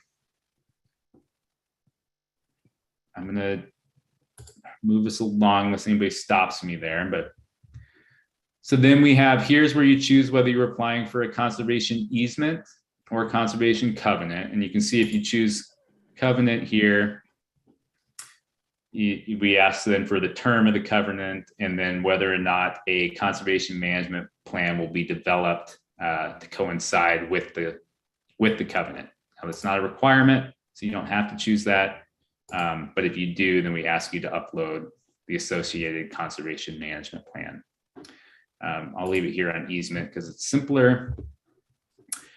Then we have the proposed purchase price. And I know Nancy wants to have a little discussion around how we determine the valuation of covenants and versus easements. But Nancy, let's save that until I finish running through the application, then we can circle back. Does that sound good? Cool. And then the basis for the purchase price. So here we have this guidance. Explain how you determine the approximate market value of the conservation easement or covenant. If a covenant, the value must be based on a percentage of the permanent easement value commensurate with the term of the covenant.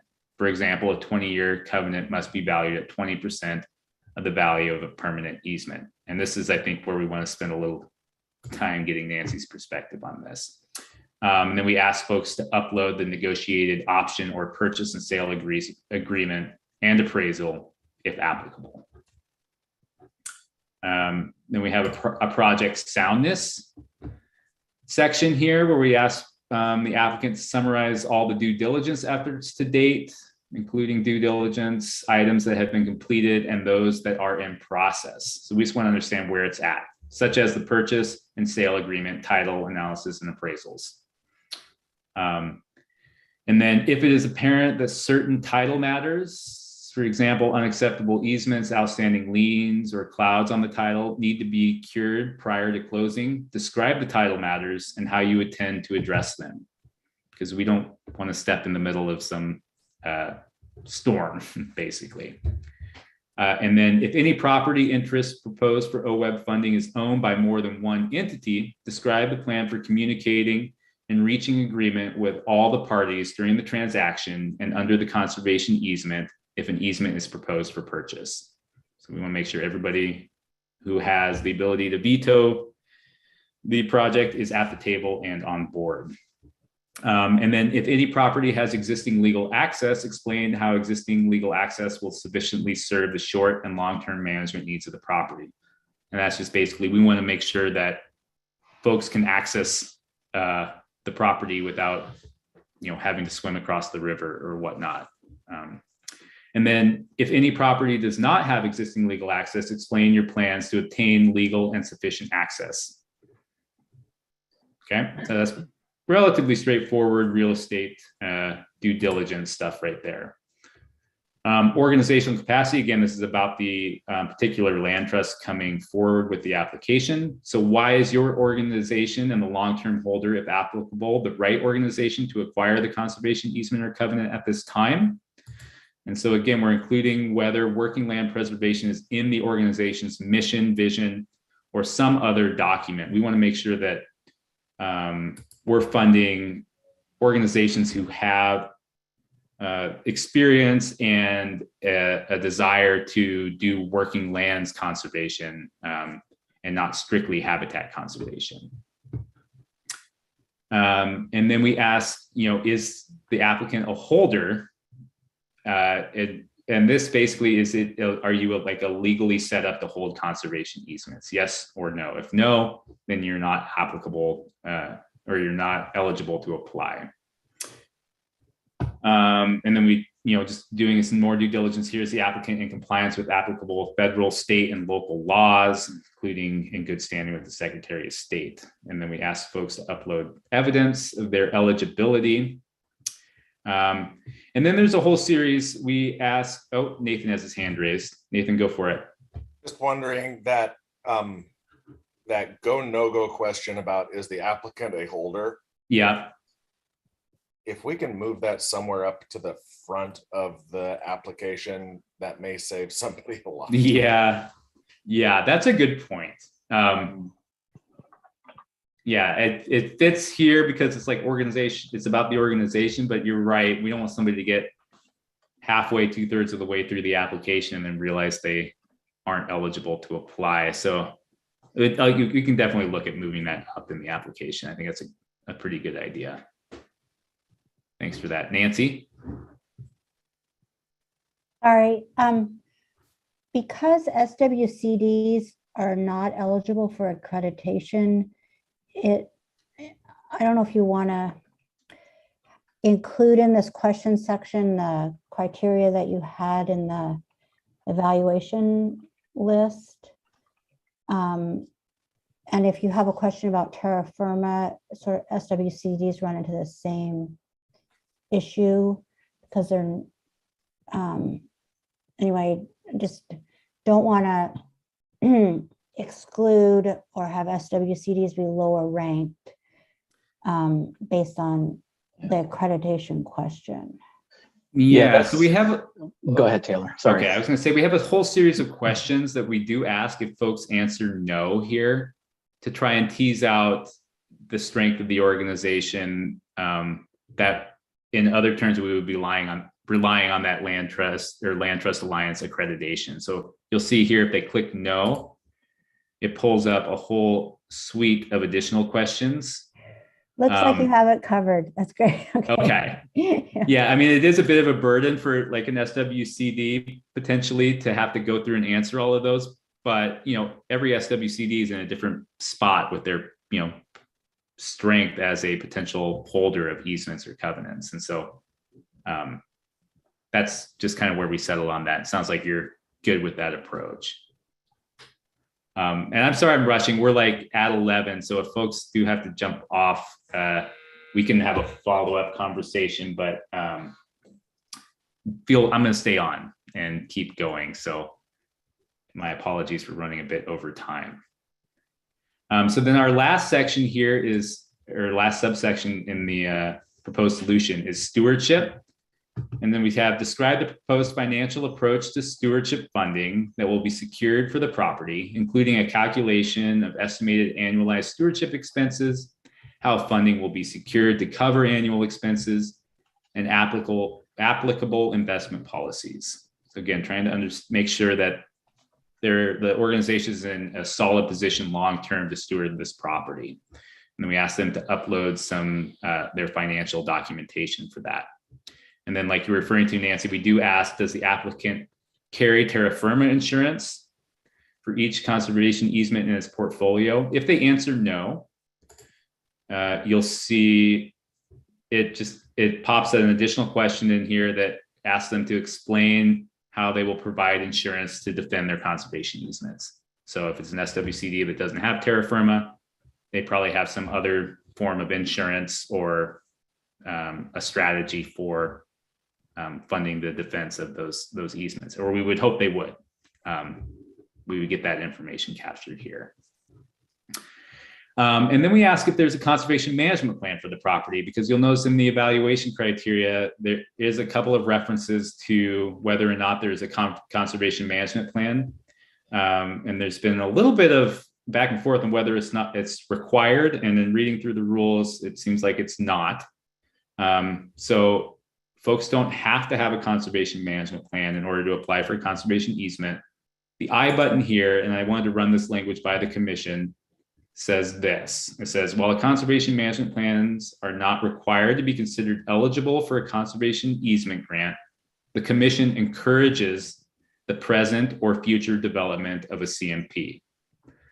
So I did want to pause here for a second and take the temperature of the commission on that particular statement and make sure that, because I am putting it in the voice of the commission there, and I want to make sure that is reflective of where folks are at as far as our desire to see future or existing conservation management plans. Bruce? Oh, you're muted. I don't recall that we were, thinking that everybody needed a conservation management plan. I think we all, especially a capital C, capital M, capital P, that's our program, which is unique to this. People need to have a management plan for a property that's under easement, but it doesn't need to be a capital C, capital M, capital P. That's my recollection. Nice. Okay. So would you, Doug, do you have something to add there? No, I'm agreeing with Bruce. There's certainly pieces of property that a management plan would not be very helpful on.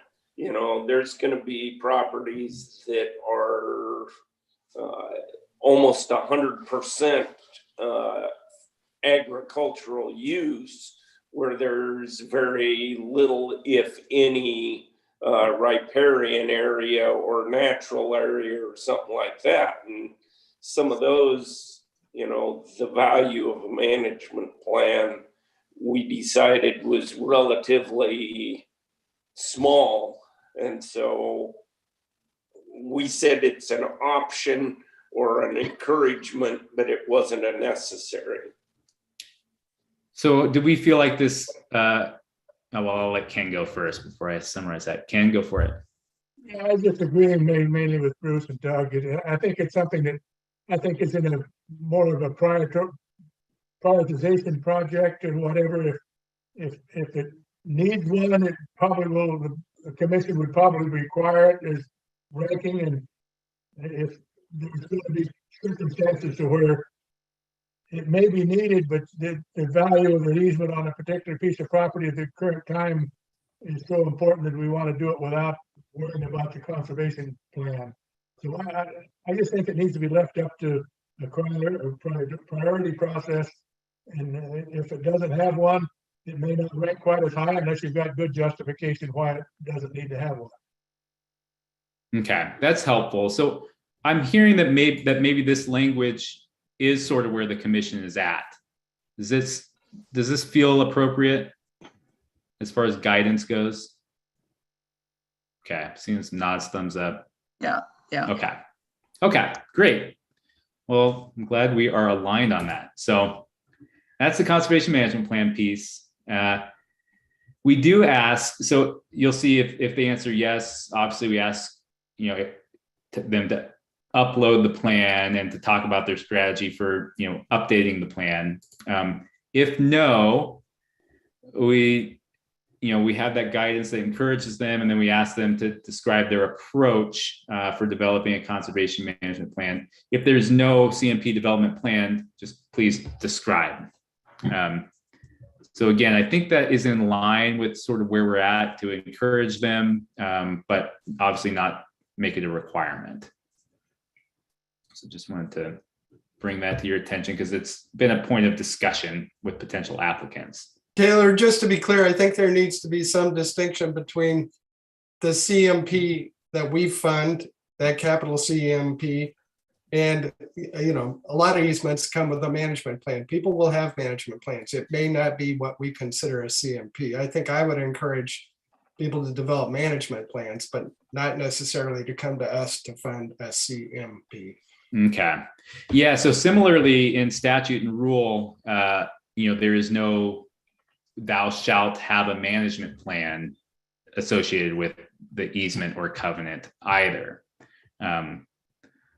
So what I'm hearing you say is maybe we ask maybe an additional question about a management plan specifically, or are you saying we get rid of the word conservation management plan, make CMP as it is specified in our rules and statute, and just ask more generally about a management plan and whether or not that is a part of the conservation easement application.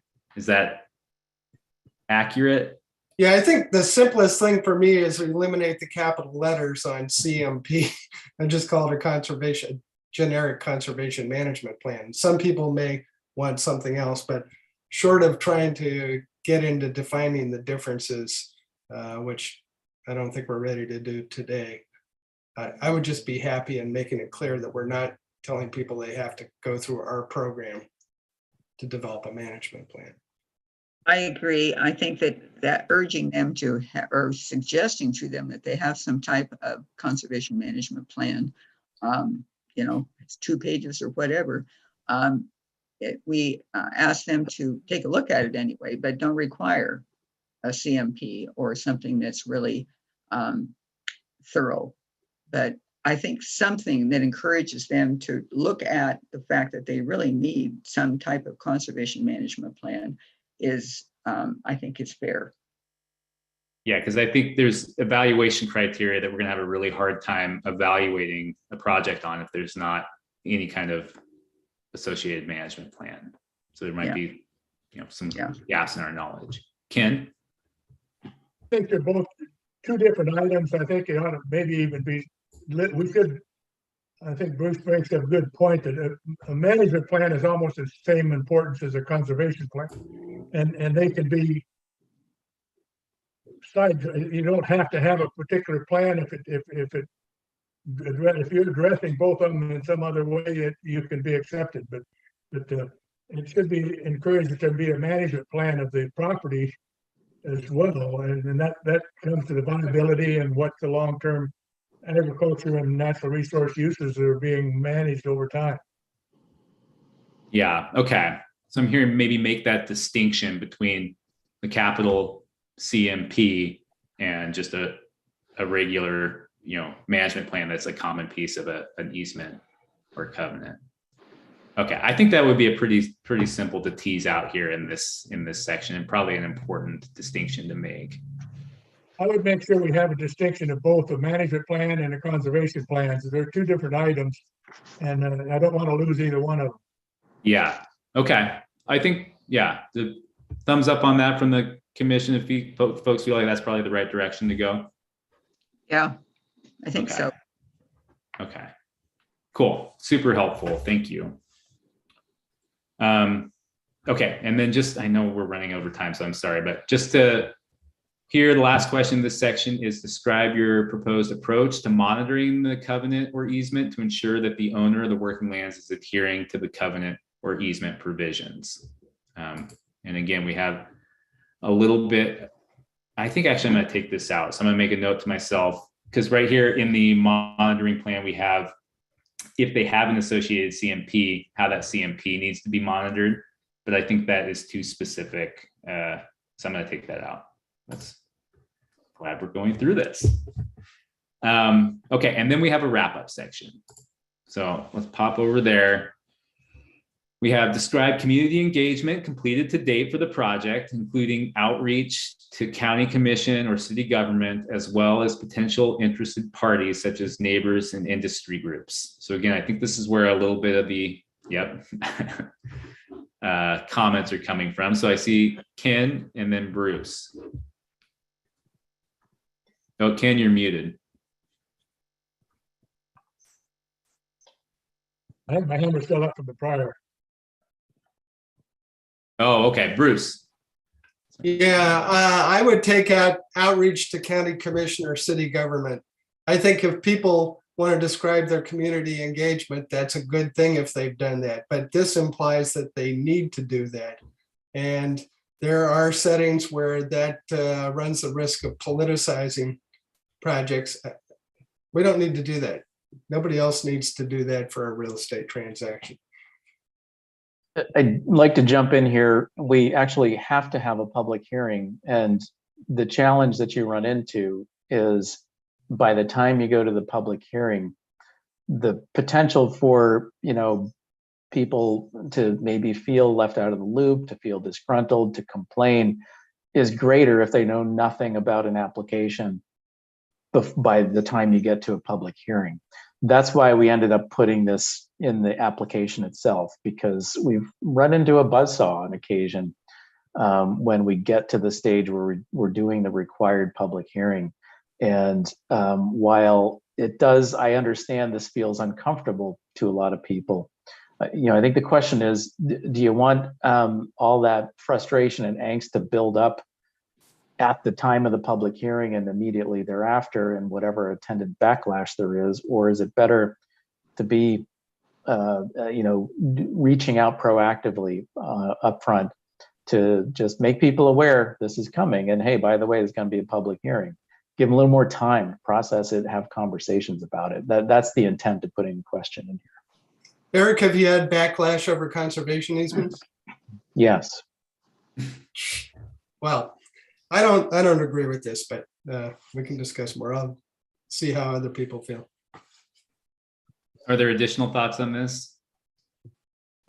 I think there's a hesitation, and I'm not gonna describe what Bruce is saying, because I understand where he's coming from. I think what we come back down to is the things that we've talked about a couple other times, and that's the need for transparency, because it's public money. And because of that, we're going to run into situations where it would be easier if we did not have to show the whole thing.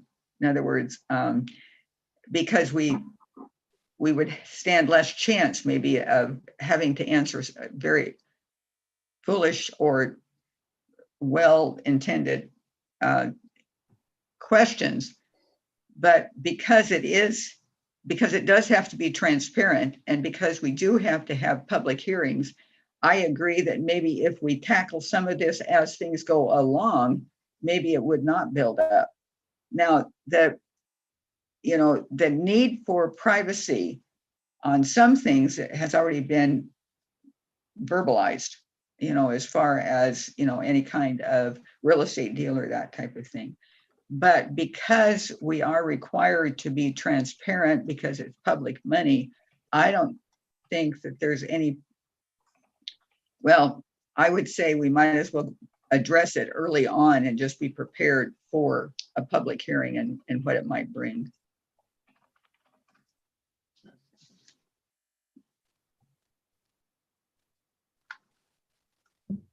Bruce, I would just add, because of one of the transactions, easements that I've been involved with since I came to OWEB, it's different in different parts of the state in terms of that community engagement, and where it in some areas of the state, I think the county commissioners, city government that are there locally, they are the leaders that are involved and just know more about what's going on in the local community and have a feel for the local community where there can be conflict. And that's why we've added this it's to try and be able to meet people where they're at in terms of that community engagement, so we don't find out after the fact. Cool. And Bruce, that hand is left from before, or you have something to add there? Okay. Doug's Doug? got a hand up. Yeah. Yeah, and you know, I'm still a little bit on the fence on this issue, but what kind of pushes me to the side we're already on there for public disclosure is just because this is public money. You know, if this easement was being purchased by a land trust with private money instead of public money, I'd probably have a different point of view. But where we're using tax money that came from taxes or lottery and through the public process, I lean more towards the disclosure because of that. Thanks, Doug. And then, yeah, I guess, I mean, so this question, it doesn't sort of imply that the commission would prefer that they do that communication up front, but it doesn't, I mean, it doesn't dictate it. It's just, we're trying to understand where that conversation's at. So Bruce, we can follow up offline about this if we want to sort of get into more detail about where the potential pitfalls are here. I'd love to pick your brain about that. Yep. I've got a suggestion on the wording. If you could, Okay. The way it reads, it kind of insinuates you should do that. But if you could change the wording to, it may include outreach to county and city governments or something like that. It would leave it more of a suggestion rather than it's kind of leaning toward the demand in, and as described, including outreach to the county means you probably should do it. But if you say it may include outreach to the county, it might soften it a bit. But I agree with what Doug's saying, and with the public dollar, I think it ought to be mentioned. Well, maybe we need to put a little guidance in there too on that question, letting folks know that there will be a public hearing, so that they understand why this question's in here and that why they may want to get out in front of it. Yeah. Okay. Cool. All right. So I'm going to zoom through. Thank you for those comments. Here, similar to the CMP, is describe the community and partner support for the project. If there is significant opposition to the project, describe how the applicant and long-term holder, as applicable, are addressing issues related to the opposition. So this is to get us to that evaluation criteria we have around neighboring landowners and community support. And then describe your approach to ensuring the protection of agricultural and natural resource values in perpetuity, given the potential for changes in agricultural practices and climate over time. So that's that long-term viability. And then we just have these last two sections, agricultural outcomes and natural resource outcomes. So we have describe the extent to which the working land conservation covenant or easement would reduce the potential for future conversion or fragmentation of the property and surrounding working land. Describe the extent to which the working land conservation covenant or easement would maintain or enhance the ability of the land to be in productive agriculture use after the covenant or easement is in place. Describe the potential viability of the property for agriculture with an executed conservation covenant or easement. And then describe the extent to which the working land conservation covenant or easement would improve or maintain economic viability of the operation, including further transfer of ownership.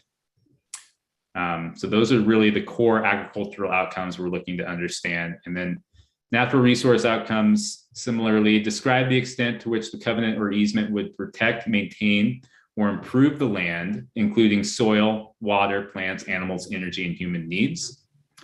Describe the extent to which the covenant or easement would support implementation of the Oregon Conservation Strategy and other existing strategies and plans that are out there. And then describe the extent to which the covenant or easement would protect, maintain, or improve water quality and or quantity.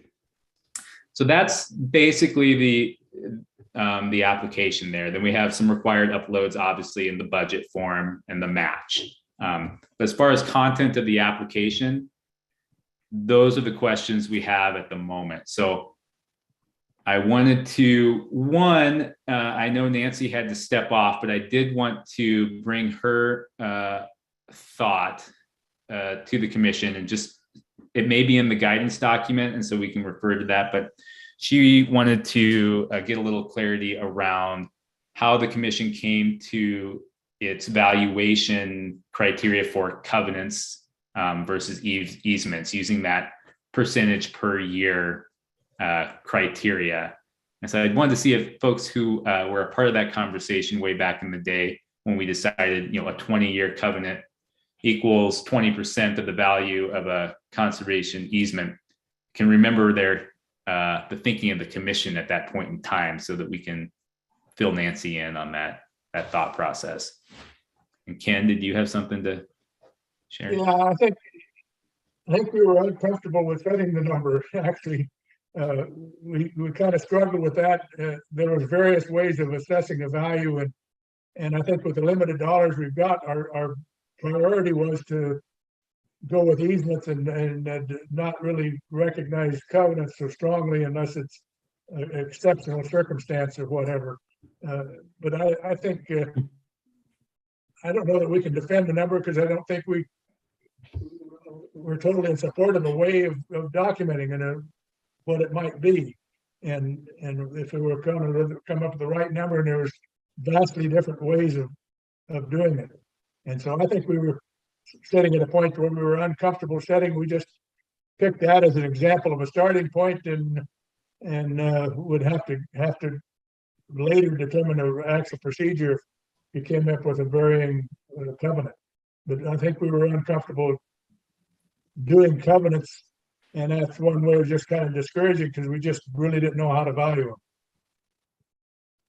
Got it. Okay, that's super helpful. Seeing a thumbs up from Bruce. Nathan, do you have something to add on that front? Yeah, we were waiting on some pending economic work that was being done somewhere, I believe, about how to value covenants as opposed to easements. So I don't know if that ever went anywhere, or maybe I'm just making it up. Eric, do you know, was that in the scope of the Highland economics work? No, it wasn't. Highland was just looking at implementation of practices and the feasibility of coming up with values for those practices. But when we were discussing this as a group, we did have some appraisal experts come in, talk to us about valuation methodologies for termed easements or covenants. And what the conclusion that we drew, and I remember we did see a bit of data and some graphs and so forth, but the conclusion that we drew was that as you get to the 50-year point of a term covenant, you're approaching the 100% value, the full value of the easement. And then obviously for shorter terms, the value decreases a little bit with each year that you're shortening the term. And so we landed on that formula because we knew that appraisers would have a hard time looking at these to come up with a specific value for like a 25-year covenant, for example. And rather than have that kind of messy process to try to come up with a number, the commission at the time felt that just a simple kind of conversion, and this was backed up by the appraisal experts we had, they thought this was reasonable, would be to just peg the percentage of the easement's value on the number of years. So a 20-year covenant being 20% of the easement, the full easement value, 50 years being 50%.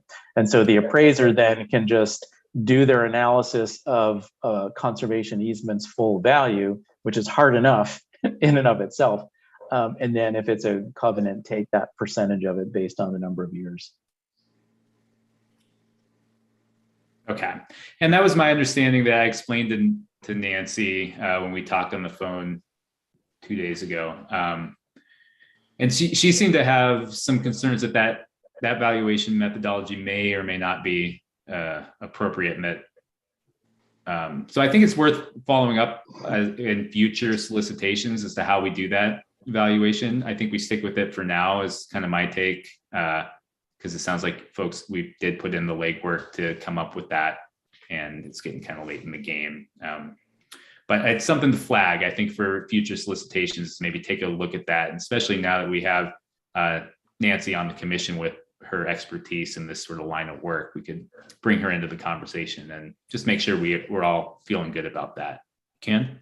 Yeah, I don't think we were all feeling too good about that. We just felt we had to settle on something.